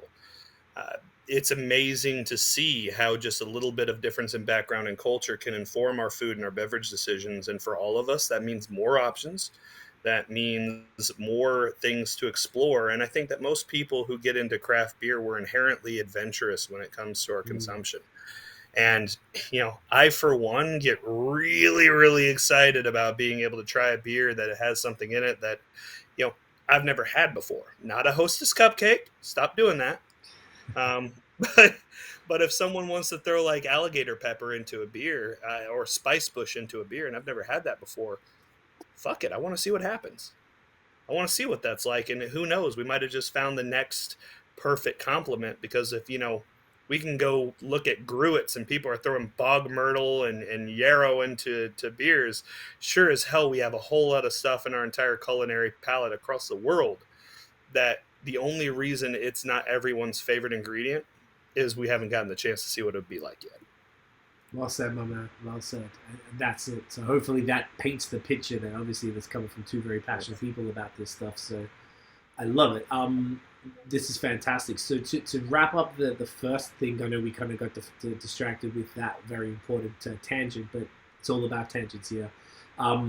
The steam theory kind of analogy on how that works. Like basically, we kind of got the point about how you discover the beers that you want to do, how you get them made, you choose the facilities, you do the distribution, you have your distribution center and all that stuff. The only other thing that we didn't really touch on was just how the finances work. You mentioned licensing, which sounds like, I mean, it's pretty much paints the picture, but do you mind to maybe just drill down on what that, as far as you're able to go, on just how that looks for both sides? Yeah, so from a financial standpoint, and a way to bring us back on topic, see, that was actually like remarkable how well you were able to really like zero that back in. So from a financial standpoint, we pay for everything, soup to nuts. So the breweries that we work with, it does not cost them a dime from the production of the product all the way through to the point it gets in the back of somebody's fridge. What we do instead is a percentage of all the revenue that we earn off of that brand goes back to the brewery, or goes back to the kombucha company or the hard coffee company, what have you. So it works the opposite. A lot of companies that do contract brewing, I mean, it's effectively a service. The brewery is paying for the service. We inverted that because what that does is that puts an enormous amount of financial risk and financial exposure on their shoulders. A small brewery, by their very nature, they can't afford to roll the dice on opening up 5 new states and producing 200 barrels of beer, like basically overnight, just to test the market. We can, because we're able to crowdsource that risk a bit, because we have such a large portfolio that, that risk for us is less real than it is for them. And I would much rather us be able to assume that. And if it bombs, that's on us. And as long as we're able to brew to order and make sure that we've produced, exactly the right amount of product, that's okay. But what I don't want is to go to a brewery and say, hey, we can help you out. We can really get you everywhere you want, but you're going to have to trust us, because you're going to have to put $350,000 basically up front just to see if this works. Right. I'd much rather be able to say, hey, the amount you make off of this is going to grow with the amount that we make off of this. And that also means we have skin in the game. We don't make money unless we sell this. And us being able to promise you the world isn't going to make a damn bit of difference unless we're able to find people who are going to be as passionate about your product as we are, and as passionate about your product as you are. And it also means that for them, they understand that at the end of the day, we're also relying on them to build their own brand. I'm not here to take Steam Theory and you know, make Steam Theory connect with every single customer. We have a marketing arm, and we offer a ton of help to the breweries we work with. But at the end of the day, I can't speak for Steam Theory, because the only way that the authentic voice of the folks at Steam Theory or Bold Mariner or Bay Cannon or Urban Brew Labs is going to come out is if they're the ones who are speaking. So they know that it's on them to build that brand and really focus on being able to speak their truth and be able to tell their story and create their narrative. And for us, it's just a matter of being able to help that story and their personality and the ethos of those breweries reach a much larger audience. I love that.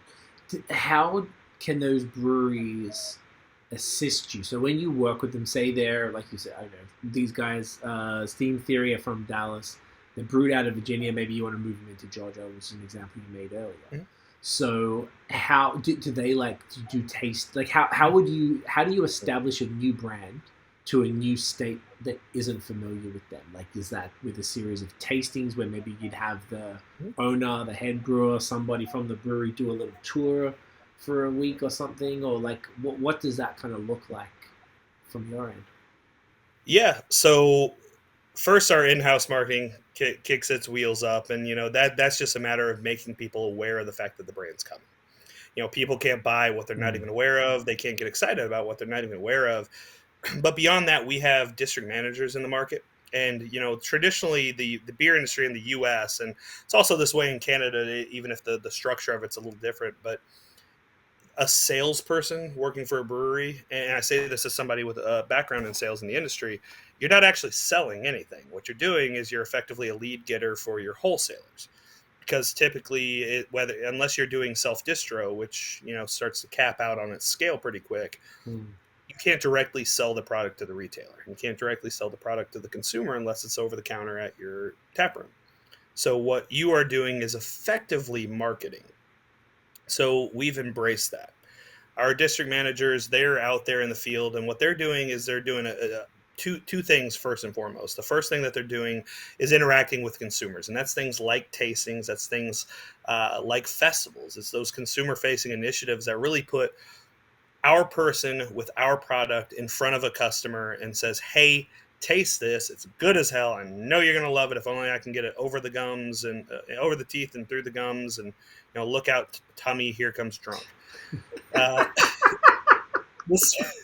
second half of what they do is supporting our wholesalers. And a lot of that is going to be, programming. So things like ride-alongs are wonderful, but more important than that is we want them working on things like floor stacks, things like end caps, things like shelf talkers, the kind of things that when a customer is at a retail level, when they're walking through a store, and we all know this. You're walking through the store and you're like, what the one thing I don't need is today? I don't need freaking Twinkies. I do not need any sugary substances in my life. I'm going to come here. I'm going to go right back to the milk section. I'm going to go right back. And you know what you do? You're around the corner of the milk section, and right on that end cap, looking you right in the eye, is that smiling little Twinkie cowboy. And you know what you do? You walk out with 3 boxes of freaking Twinkies. So a huge part of their job is being able to just position the product and be able to provide the materials for the product, just to let people know that they're there and to help tell the story. Because at the end of the day, there's 8,500 breweries in the U.S. You add Canada in there, you got 10,000 breweries just in those 2 Anglophone markets that are competing for shelf space. That's an unbelievable amount of noise for a consumer, because at that point they're facing the tyranny of choice. They have no way of cutting through the noise, and you have to be able to just grab their attention, because we are in an attention economy, and say, hey, you have 1,000 choices here. They're all good choices. They're all wonderful. A lot of them are making fantastic beer, but look at this one. Because what you're really looking for in this example, you're looking for a hazy IPA that you can drink all day. That's got you might not be super into steampunk, but what you do like is something with a Bob's Burgers references, which they have on the side of the can here. Come here, take a look at this. Out of the 250 breweries that are on the shelf at your local grocery store, try this one. So so much of just being able to connect with consumers is literally just being able to get them to stop long enough to pay attention to you.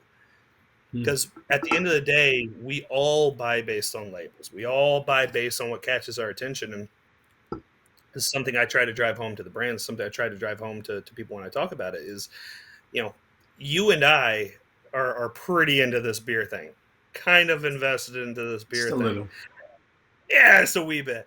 But you know what we do? We still buy on freaking labels. You know why? Because I don't even have time to research 250 freaking breweries on the shelf at my local Kroger or my local grocery store. At the end of the day, I'm going to have to eventually get to the point where I'm like, well, I'm feeling this style. I still have 30 options to choose from. But this one has a bunny on it. My daughter loves bunnies, so it's going to make it so she's going to pull this beer out of the fridge and hand it to me at the end of the day. So that's the one I'm taking. And that's okay. You just have to find a way to stand out amongst that noise, because we are at the point now where the problem isn't having options for customers. The problem is being able to help direct them towards the best options and the ones that are going to be able to satisfy whatever need they have. No, that's exactly it. And even when you put it like that, and I'm just picturing the beer stores. And look, to be fair, Canada is not like the States. You guys, I was talking to my girlfriend about this today, about the choice. What's it called? Like being paralyzed by choice. Yep. Decision paralysis. Thank you. That's the word I'm looking for. And it's probably a pretty real thing in craft beer. Now, I imagine then, based on what you were saying, I'm probably spending more time, based on the nature of what I do, online and Instagram and so forth, getting more familiar with what's going on. More so in my home markets. Beforehand, I was traveling a lot, so I would study. If I'm going somewhere new, when I went to Virginia, I didn't know jack shit about Virginia except for the Veil. So I'm like, all right. I asked a whole bunch of trusted people, because I now, once again, through Instagram, I knew all these people. I'm like, yo, where do I need to go? And I got 2 or 3 people to give me lists, and I saw the ones where they said the same thing, and I looked them up. I'm like, boom, there you go. Reach out to them, do a podcast, meet them for a vlog, whatever it is.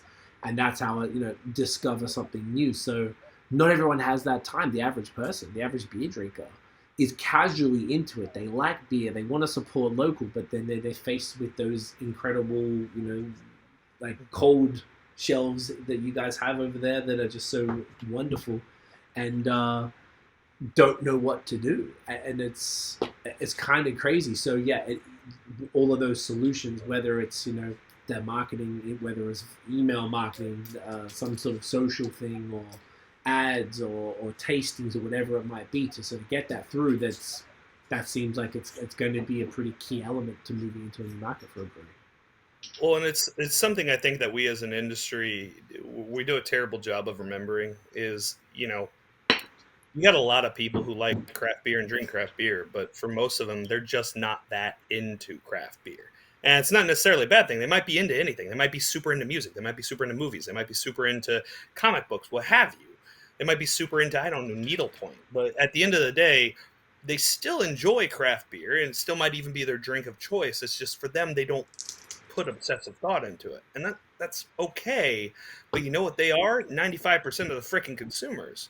Facts. So we have to remember that there is a place and a time where you can market exclusively to super users like you and I, and that's one of the things like the Veil does really well. They aim for this tiny little subset of consumers, but they're the kind who will really spend money and really go out of their way. Most people aren't like that, and that's okay. And what we do, I'm not trying to capture that 1% of consumers, and it's because it's been done and it can be done, and you can do that and stay tiny. What I'm trying to do is expose the other 99% of consumers to the fact that just because you don't want to spend an inordinate amount of time poring over Untapped data or poring over hop culture articles doesn't mean that you shouldn't be able to get the best beer possible. So if you can look for a CBV logo, and you can see that, we've talked to these folks and we've worked with these folks personally. We've tasted their beer. We've sat down with them, and we've really put the effort into making sure that, what's getting out there is fantastic quality. If nothing else, that you're not risking your dollars as much as you might be with, Bob's Burgundy Brewing Company right up the street, just trying to figure out whether or not they're actually worth any salt. 100%. And that is a fantastic segue into, I wanted to actually talk about the community brewing ventures. I almost said C. I have a song called CVB, like C'est vraiment bon in French. So I almost said that. So I want to say it in full. But you guys, your portfolio. I'd love to talk about who you have in the portfolio. I know I checked out the website, but I'd like to, even for to talk about just doesn't have to be in depth about everyone, but it'd be cool to run through where they're from and what they do best and that type of stuff. Yeah, no, happy to. So I guess I can just start with D9 Brewing Company. They're originally from Cornelius, North Carolina. It's in the Charlotte, North Carolina area. It's as close to a headquarters as we have. D9 has won multiple JABF medals in the sour category. Their Sistema series has done really well for them. But to this day, our sours in that category are definitely our strong suit. So Sistema? Sistema Naturae was a whole series of rotating beers using a variety of like Gruit style adjuncts, just cool. With a wild sour base. And to this day, we still have two primary wild series that use a wild base, which has been hell to scale up because you can't exactly fake microbes when they've been living wild for 7 years. But yeah, Whiskers on Kitten, which is our base sour blonde, and Carnival, and we also have Brewer's Day Off, which is a cantaloupe and melon Berliner Weiss, or a cucumber and melon Berliner Weiss that has been crushing it for us. All using that same wild base. Cool labels too. Yeah, they do it. Don't give them credit for that. I'll have to hear it. Hear it from Gore, but they're fine. So we also work with Updog Kombucha is the first in our alternative beverage categories. They are originally based out of Winston-Salem, but Olivia Wolf and Lauren Miller were a couple of badasses who are running a fast-growing kombucha company that was really doing some fantastic stuff, really turned me on to a category of beverages that I wasn't a huge fan of before. Right. And Lauren, for a few personal reasons, was having to get out of the industry, and they really just wanted to find a place that could be good stewards of the brand and really keep it growing, not let it just stagnate and die. And so we were proud to work with them, and we were actually able to bring Olivia in full-time working with us in a bit of a unique situation. So they're entirely in-house for us as well, turning out fantastic kombucha. Awesome. And really pushing that forward as well. We also work with Steam Theory, who we've been talking about pretty much the whole day. They're out of Dallas, Texas. Brew Pub, first and foremost, turning out some fantastic food, a really fantastic neighborhood spot, but just really great beer, really good people, really strong theming. And Texas is here in the States is this weird little bizarro world. The way their alcohol regulations work, it is very, very difficult to get Texas beer out of Texas, and very, very difficult to get outside breweries into Texas. So, a lot of people outside of Texas hadn't gotten a chance to try them, but they've been extremely well received. We've been pretty happy to work with them. We also have Bay Cannon Brewing out of Tampa, Florida. So they are a very Florida-themed brewery, hibiscus on every can, and really just trying to transport people a little to that Florida mindset, no matter where they might happen to be. Matthew Jouer is an awesome, awesome guy. Him and Joe have been crushing it down there. They were one of the ones that opened up basically right before COVID wound up wiping out just about everything. But they had a strong sense of who they were. They were the first brewery in the West Tampa area in ages, and really just holding it down for a historic neighborhood and trying to really make things happen down there. Good beer, too. Bold Mariner Brewing Company, veteran owned and operated out of Norfolk, Virginia, run by Michael Stacks, former Navy SEAL. He'd kill me for saying former. There's no such thing as a former Navy SEAL. Oh, yeah. But they do everything from lagers to IPAs to sours, and haven't had a bad beer from those folks yet. In that whole area, if anyone's unfamiliar with like the U.S. Navy and kind of the base setup, Norfolk is really the centerpiece of the U.S. Navy when it comes to domestic bases. And those guys really have created a brand that's going to. I'm a Navy brat myself. My brother was in the Air Force. My sister and her husband are both in the Coast Guard. Both my granddads were military. Anywhere you're going to find servicemen and women, that's definitely the kind of brewery that's going to speak to them, because a portion of all the proceeds of their Vienna lager go to helping support retired SEALs. It's a company that really lives and dies by their own ideals. Love it. else we work with? Urban Brew Labs out of Chicago. They're right there on Malt Row, which is basically that long stretch of some of the best breweries in the city. A lot of people don't realize Chicago has more breweries than I think any other city on the planet right now. Really?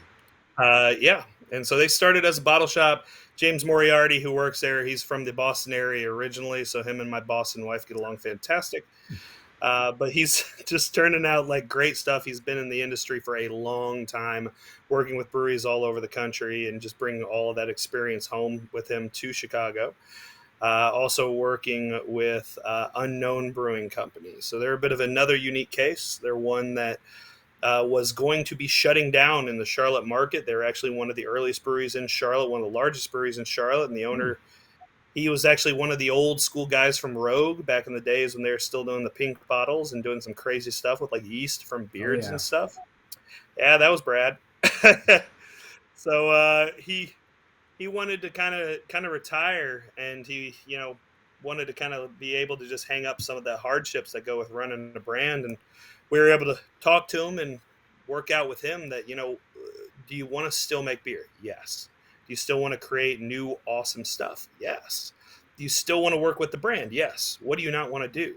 You don't want to book freaking yoga. You don't want to run a tap room. You don't want to have to deal with distribution. So we were able to take all of that for him and keep that brand going, even when he thought he was going to have to shut it down just to be able to finally kind of have some peace and family time. Which has been awesome to work with. That's great. Aside from that, a couple that haven't hit the market yet, kind of the biggest one that we've already announced is Side Hustle Brews, which is out of the United Arab Emirates. So they are the largest brewery in the UAE, and they are building a destination brewery outside of Pittsburgh here in the U.S., and we are going to be working with them to help really run their American arm, which has been an absolute treat. To have folks who are that visionary and really trying to wedge open a craft beer market in an area that doesn't even really have an alcohol market. Yeah. It's been really, really cool and a really, really unique experience. That's dope. That's the portfolio today? That is the portfolio that I can talk about outside of NDA to date. I love it. I love it. So, I mean, obviously you're always, that's very impressive. That's a solid, 8, 9, maybe? Yeah, that is 8, and keep in mind that that's only been hitting since June. So. Okay, so it's been pretty. How long have you guys been around, by the way? Since June? we were incorporated February of last year, and first brands. D9 had obviously already been in the market and basically running through this model.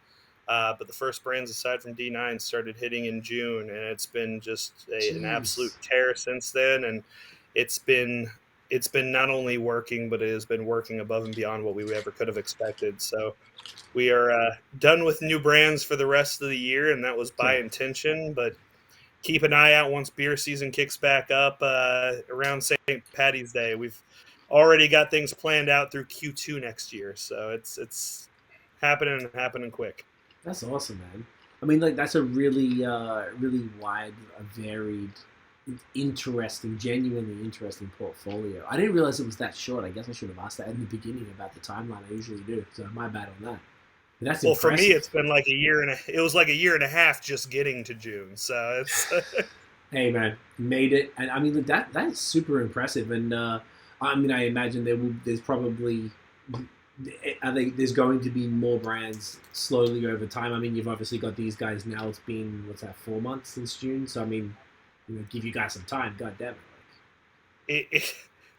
Saying there will be more brands might be the understatement of the year. I can tell you we are, and I can actually look this up. You guys are hearing it live. Oh shit.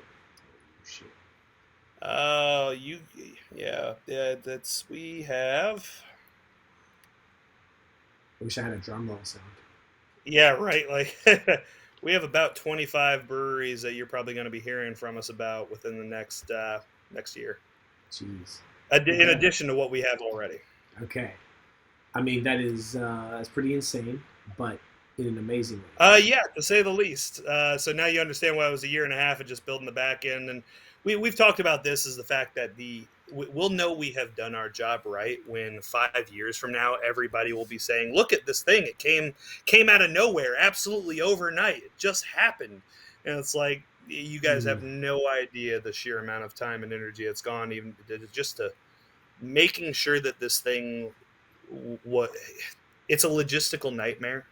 It is an Yes. organizational nightmare, and that's by design. And that's basically our business model, is to be able to untangle that. But there's an enormous amount of foundation that goes into any sort of business just to be able to prove its base assumptions. And our base assumptions are proved now. Now it's just a matter of us really taking this thing to the point where, hopefully a year from now, interviews like this where people are saying, "What is CBV?" will seem pretty trite and pretty introductory. Instead, the Yeah. conversation will be, "What are they doing next?" Dude, I love that. Even just with that, please, like, I think this would be fun to, like, catch up every 6 to 12 months and just be like, all right, what the fuck are you guys doing now, you crazy bastards? Like, how many breweries do you work? I think it's such a dope idea, man. And obviously, you've got that many breweries ready to sign on something that, I mean, you've got a solid base of, I don't want to call them test, but you're able to prove, what's it called? Why am I having a blank? When you prove the proof of concept. Like the obviously it's working, even if it's only been 4 months, but obviously that year and a half set all these things in motion. And then with this first sort of like school of breweries, you're able to prove that concept. And the idea is that you can just keep scaling almost indefinitely, really, as long as the product keeps selling. The scaling hopefully should be, you'd be able to continue working with breweries that fit with your ethos, and you guys at the internal team believe in that, in the brewery, in the company, and click with the founders, and then like, all right, I can make this work in the portfolio type of thing. Or is there a finite limit to it? There's a finite limit, but I know exactly where it is because I spent a week and a half working on that exact question, and I can tell you it's way further out than people think it is. The obvious question everybody gets is, where do you start competing against yourself? 5 breweries, 7 breweries? I can tell you it is drastically more than that. And there's a lot of work that's gone into proving that exact point, because it is a very valid question. But, for us, at the end of the day, we're not a beverage company. That's not what we can and should be, because there are beverage companies, and we have to have beverage companies, but working with them is our entire bread and butter. But what we are is, we're a platform. We are a way of accessing the market and a way of accessing capacity. And it's not about us competing with anybody. It's about us being able to provide an avenue that makes all of this run smoother for all of us. And we're able to basically, take that cream off the top of all of that, while watching this industry continue to succeed. Because if we don't, the efficiencies aren't there. It's all going to collapse under its own weight. So, we are able to scale to the point where we're able to help more and more breweries, and we're able to help the breweries who ever would have been in grocery, and ever would have been in chain, and ever would have been in Total Wine or Greenco or what have you, and able to keep helping them grow and keep helping them develop. Because, at the end of the day, when you have 8,500 breweries in the U.S., I can tell you that the number we can support is under 8,500. I can also tell you it's larger than most people imagine, and that's okay. Because at the end of the day, it's not about us pushing anybody out of anywhere. It's about us helping them do this better and more sustainably, so that they can deploy their cash and they can focus their attention and their efforts on areas that'll actually make them money, instead of being what most packaging is for most breweries, which is glorified advertising, because they're eating it on just trying to get it to market. No, I love that. And I guess as well, the way, the sheer nature of craft beer consumption is variety. So like, it won't cannibalize itself by the nature of what craft beer is. Like, there would probably be a point where it does, and I imagine that's what you were referring to, that you ran those numbers and you figured that out. But if you're able to, because you have control over the portfolio, you have control over which styles from each brewery that you take, and you take the best from each one. And the idea is that you're able to, one by one, build those out. So you've got this beautifully well-rounded portfolio with just the right number of pilsners and just the right number. I mean, obviously you said you have 50% hazy IPA, so probably not a good example, but just the right number of everything that fits in just nice. And then maybe this one, you could probably swap one out. Like, you know what?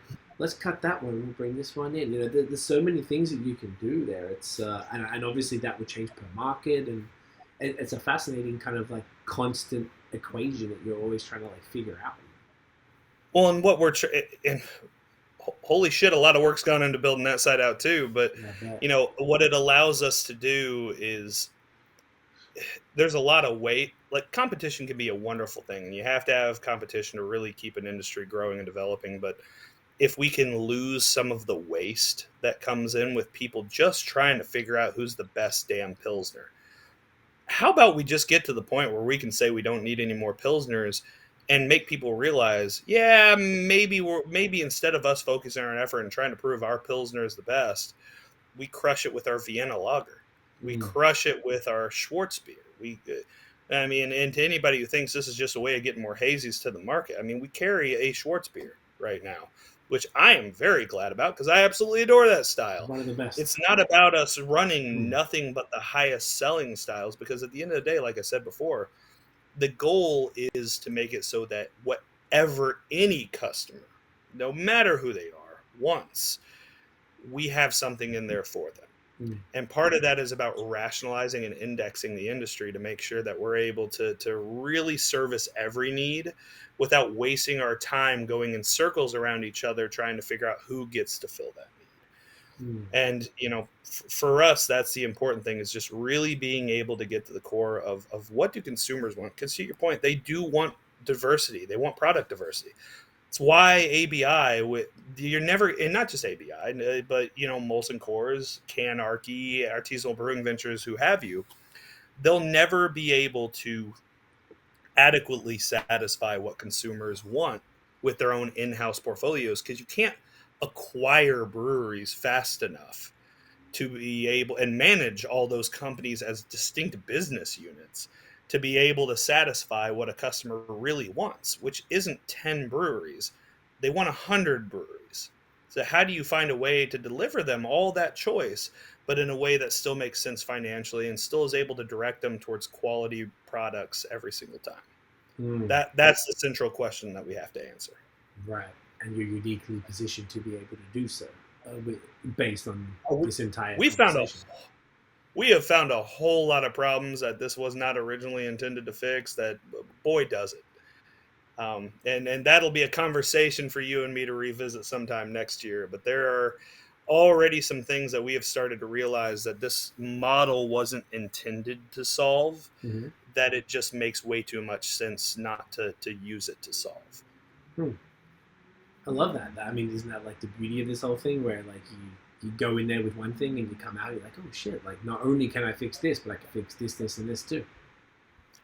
Viagra was originally intended to solve blood pressure problems, and now look at it. That's the example right there.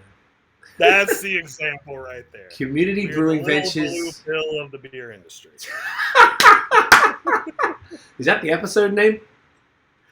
Please God, no. No? Okay, all right. Maybe we won't do that, but maybe it's a little clip. I don't know. We'll see. I'll take that. We'll do that. It is called beer and other shit. It's in line.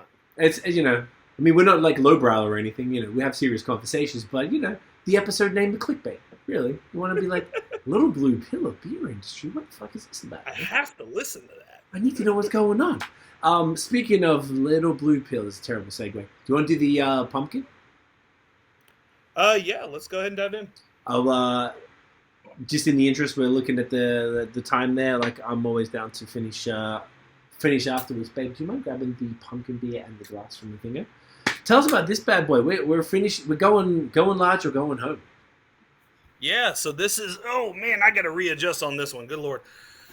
So this is Head of the Horseman. This is from D9. So this is from the brewery that all of this originally spun out of. This is a 10% imperial pumpkin ale. So stateside pumpkin beer, as much as people like to pretend they don't like it, is still as popular as ever. Yep. And for us, this is our largest seasonal the entire year. Wow. We pre-sell this to the point where we have had to increase our batch size a couple of times to even just get it out there. Honestly, I'll freely acknowledge, like, I am Ugg boots and leggings away from being the most basic bitch in every room I walk into. I absolutely love pumpkin spice it's everything. The best. I love it, but Dude, like I am this so one, basic. I'm so happy to hear you say that. I am no, Becky. 100%. Like I drink PSLs to an obnoxious amount. I have pumpkin spice ginger snaps in my freaking pantry right That's now, what and I the use fuck is pumpkin up. spice coffee creamer. I have a Chemex that I do pour over fancy ass Sumatran coffee, and I pour coffee creamer that's pumpkin spice into it. So judge away. Thank you. No But judgment here, brother. I'm right there with you. yeah, so I love it. This is made with pumpkin. It's also got turbinado sugar, which helps really just add some depth of flavor. Anybody who's had Jaggery or turbinado or any of those just knows that like it's not just brown sugar. It's got a whole lot more complexity to it. Wow. Nutmeg, allspice, cinnamon, everything you'd expect out of just a fantastic pumpkin beer with a base that is big, but that isn't so big that it's going to knock you the hell out. It is surprisingly good at hiding just how much is going on. Yeah, man. At 10%, Jesus Lord. That is a beautiful thing. And it's a so the traditional pumpkin ale with what is it? I imagine it's got the pumpkin spices all up in there from even just whiffing the glasses I'm pouring it there.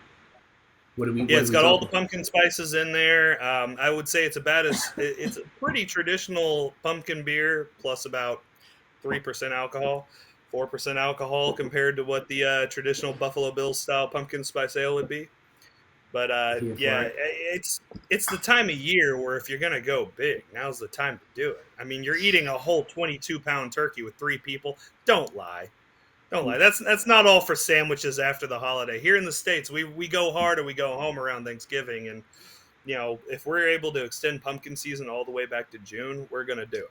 Oh man, if only we could. It's the greatest. We actually just had our Canadian Thanksgiving on Sunday, just passed, and we didn't do anything super crazy. And we're in Australia, we don't actually have Thanksgiving. I know about it from the movies, but I actually don't know anything much about it. And here, it's not super like it's a thing, but it's not like a thing like it is there. Yeah. But I just love this time of year because we don't have pumpkin stuff in Australia. So I came here like just fucking amped, not biased, just excited, genuinely for all things pumpkin. And obviously Starbucks is hot garbage, but you can get a good third wave coffee. I'm huge on coffee too. It sounds like you are. And you get great third wave pumpkin stuff and pumpkin pie. And like you said, the creamer, even though that's kind of like out of scope of third wave, you can make some exceptions for things like that. My friend, the one thing I miss about the border being closed is Trader Joe's. We used to go to Vermont all the time. I was on FaceTime with my boy in San Diego, who's originally from Toronto, but he moved out there.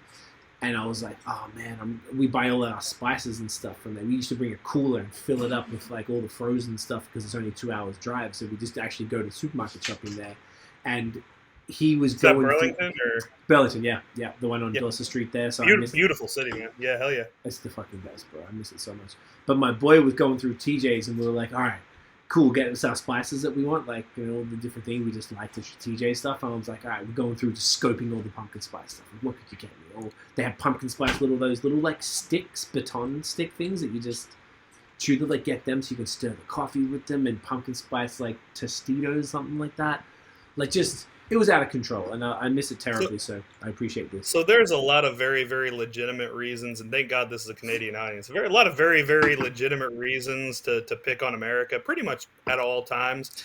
But if there is one thing that we do, and that we do, in my opinion, well, there is no such thing as not enough. Like if we can take it to 11, like this is Spinal Tap. If we can take it to 11, why the hell go to 10? And when it comes to the pumpkin spice, we will put it in literally everything. Yeah, we have pumpkin spice margarine sitting on the freaking shelves here at the grocery stores. It's outrageous. Oof. That is amazing. Pumpkin spice margarine? Oh my gosh, I would rock that in a second. Oh, it's everything. Literally. I have pumpkin spice cider sitting in my fridge, and not even hard cider. It's just normal apple cider. They're like, you know what? Fuck it. Throw pumpkin spice into it. And I love that attitude, because if it's good, why not throw it into things that doesn't belong in at all? Because you know who's going to buy it? This dumbass. And this dumbass too, bro. I'm really happy. I feel like we have a lot in common with all this, because I feel like I get a lot of shit from my homies who don't necessarily appreciate the basicness of the infinity scarf and Ugg boots, which are big in my country. For dudes, I had my old landlord here thought I was gay when I first moved here because I was wearing Ugg boots. I'm like, no, bro, it's an Aussie thing. I think we invented them. It's just what we do. Like, dudes don't normally wear them, but we're about that life. I feel like I was built for this. I was made for this, and I'm with you. How much did Crocodile Dundee screw up people's perceptions of your whole country? Every time I come over here, people keep bringing it up. I'm like, why do you talk? No one in Australia talks about it. Why are you talking about it? It's very funny. And then That's not a knife. That's a knife. I couldn't tell you how many times people said that or the shrimp on the Barbie line. I'm like, all right, bro, okay. One time when I first visited here, I lived in Toronto in 2004 before I moved back. And that's how I decided I wanted to live here for good. And I was in Vegas. We lived there, and I was doing like a trip around the States and then, doing the 1 year after university thing. And I was taking a piss at like a casino or something. Some dude said, you talk, you drunk. Yeah, hey, what's up, man? He's like, oh, where you from? I'm like, Australia. He's like, do you know Steve Irwin? I'm like, yeah, he's my uncle. He's like, what? I'm like, no, he's not my uncle. People are excited about very interesting things. You don't realize how your country is perceived internationally until you stay there for an extended period of time. You're like, oh, that's what you really think? But that's what people are shown, and it's pretty funny. I was fortunate enough to live in Spain for 3 years and got an opportunity to see exactly what people in Europe think about America. And boy, that's a sobering experience. How was that? Wonderful experience as a whole. But boy, you come back feeling way less full of yourself as a nation. But no, I completely agree. And I think that's important for perspective for anybody. And I tell this to everyone: just get the hell out of your hometown, because you gain so much perspective just being in another place and just being able to speak with people who don't have the same baggage as you do. Everybody everywhere has their own baggage and bullshit, but get out of where you're from, and that'll let you contextualize your own experience so much more. I couldn't agree more. It helps you kind of grow up, become more worldly, understand different cultures, the way different people think. And it actually helps you, exactly what you just said, it helps you see how you are perceived by the rest of the world. And whilst every single country, I feel like America does sometimes get unfairly picked on, just because... it gets picked on. Unfairly is subjective. Okay. Good point. I got a lot of American friends and stuff after being here so long, and I'm much more understanding of it all. When I was just in Australia, I was always obsessed with the States. It was always, you guys had the coolest shit. Always. All the things I was into, basketball and hip-hop music and all of this stuff, was not really represented heavily from where I'm from. So to get the things that I grew up enjoying was difficult. It was expensive. It was delayed heavily. We got movies 3 months after they came out. If I wanted to buy most of the albums, I had to pay $40, $50 for a CD that you guys got here for maybe $12 because they were imports because they didn't get released locally. Things like that. So it was really difficult. So being here, you can sort of understand it, but it's interesting seeing what everyone thinks of Australia. And everyone just thought of it as this big exotic place. I'm like, it's exactly the same as here, man. It's no different. It's parts of it may be exotic, but that's such a small thing. The real life happens in these 4 cities. It's really not much else going on. I was about what part of Australia are you from? Melbourne, so south. Oh yeah, and you're even insulated from some of it. Good luck trying to explain to somebody you're from Perth. I got a friend from Perth, and they're like, "What?" They're like, "Oh yeah, you're from Sydney." Nope. Melbourne. Nope. That's all I got. That's the only places I know in Australia. There we go. Yep, dead ass. And people always say Sydney. From Darwin. Good fucking luck. It's over. Yeah, I couldn't even imagine being from those places. People always say, "Oh, you're from Sydney." I'm like, no. And it's interesting because you can pick it now. If I meet an Aussie, I can pick. They're always fucking from Sydney. They've got an accent. They're usually pretentious pricks. Shouts to Sydney. I do love the city, but they don't have the best exports all the time. But it's really interesting just to see sort of where how people see the place and stuff, and something like craft beer actually has given. I feel like I've discovered more places because of craft beer, because I'm a city kid, and always been quite biased towards that.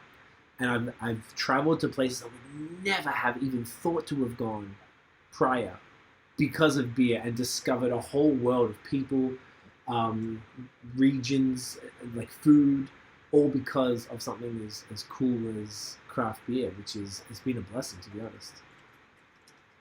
And I love that because I try to explain to people, having been in this as long as I have been in this, what's in the glass, what's in the can, that's important. I love it. That's what keeps me in it. But I've learned more about macroeconomics from just being in freaking beer than I ever would have otherwise. wise, like things I never thought that I would learn about, and I've learned just by virtue of having to be involved in this industry.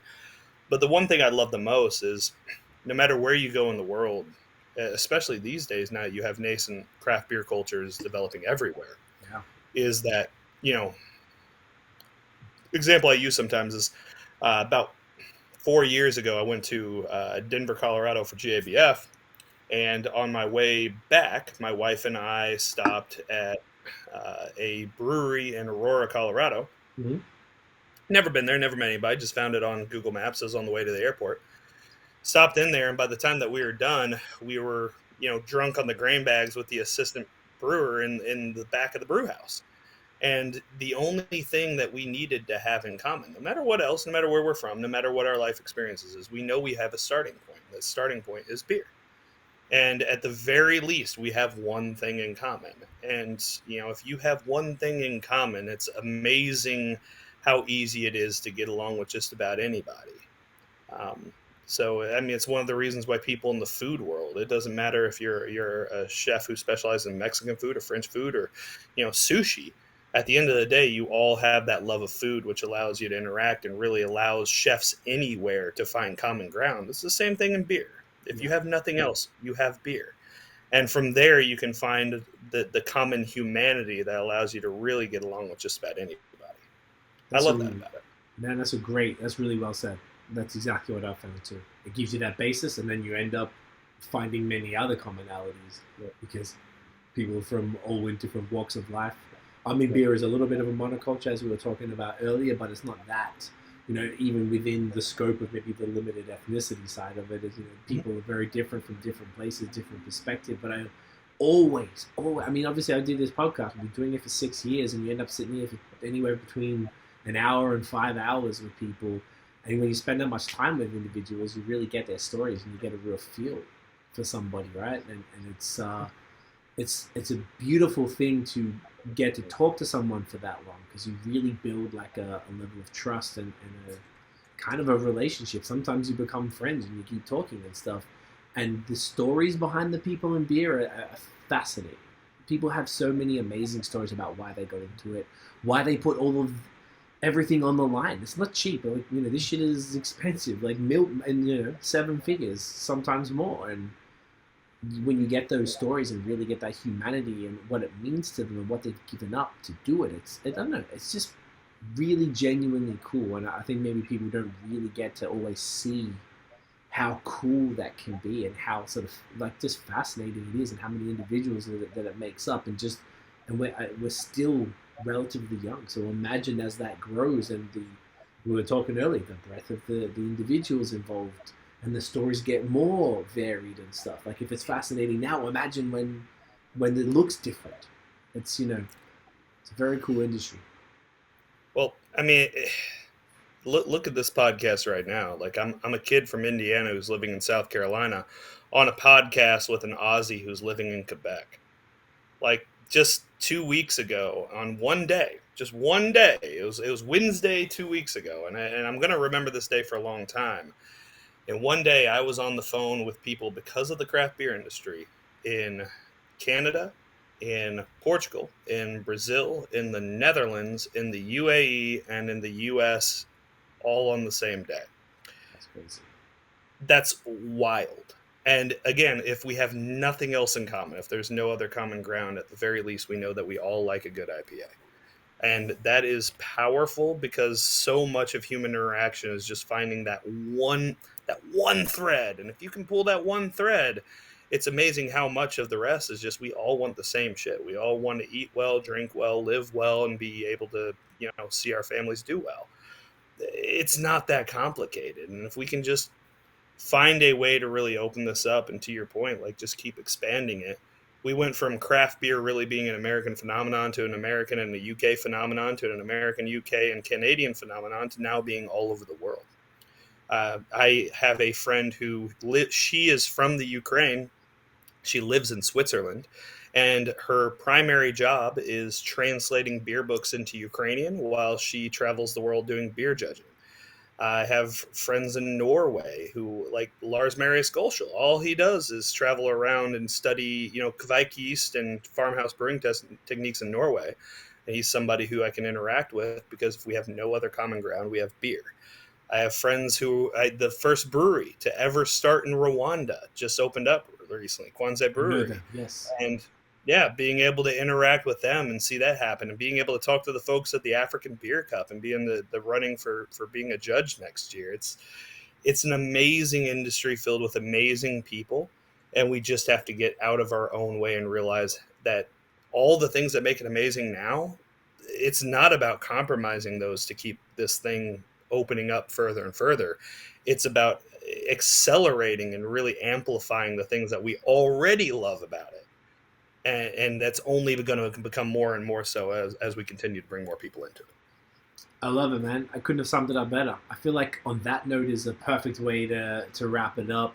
That was perfection. I want to take the thumbnail for the YouTube video, so I'm going to take a screenshot. Do you want to hold up some of the cans there so we can give them a little cheese grin? Yes. Let me get this pillow out from behind me so it doesn't look like I've been lounging the whole damn time. You've been working. Here we go. This way. There we go. Oh, what do we got? There we go. Oh, that is stunning. Gorgeous. Aaron, this was a genuinely insightful, really enjoyable conversation, man. Like, I really appreciate everything you guys are doing. I'm very glad we connected. I feel like you guys have a extraordinarily bright future, and what you're doing for beer and for breweries is a wonderful thing. Very, very good. I'm excited for people to hear this and learn more about what you guys are doing, and I'm extra excited to keep in touch now over the coming years and months. Just as the time goes, I'm here. Hit me. And we'll catch back up and see how fast this train is flying. It's a beautiful thing. Definitely appreciate you having me on. Appreciate all your listeners at home. If you guys want to check us out, please go online at https :// Got to include the S. The guy who started the company is a tech guy. He's like real specific about that. But it's www.communitybrewingventures.com. Please check out any of our brands at their associated websites as well. Support them, and not only the brands that work with us, but support your local breweries, support your favorite breweries, and really just keep this whole craft beer movement growing, because from a selfish perspective, we're going to keep growing alongside craft beer. But more than that, life is way too short not to eat and drink well. And, now I got a damn good reason to finally get up to Montreal, because I've never been, and that is long overdue. Yes, you will love it. It's a whole new world up here now. I feel like in the last couple of years, it's become the best place in Canada, in my humble opinion. I did not always. Somebody in Vancouver just shat themselves. Yeah, Vancouver and Ontario are just, it's all kind of like neck and neck, but I feel like here we have everything in a way that Vancouver and, I'll say BC and Ontario have almost everything. That was what, and beforehand, I lived in Montreal. I've been in Canada for 11 years. I've been in Montreal for 9 years. I shout on this place every opportunity I could. I'm like, guys, we need hazy IPAs. Can someone fucking do a hazy IPA? No one would do them here. Nobody for years. And now we make some of the best in the country. So I'm very proud of Quebec. I think you would love it. It's a beautiful thing. So yes, guys, please make sure check out communitybrewingventures.com. You guys aren't on social at all, eh? We are. If you go at Brew Accelerator, and that'd be the easiest way to find us on Instagram or Twitter. On Facebook, you're just going to find our various tap rooms, but we do have 5 tap rooms as well. So if you find yourself in North Carolina or Florida, please hit us up. We got CBV Brewery and Tap Room, 3D9 locations, and the Bay Cannon Tap Room, which we work with them to manage. So please check us out.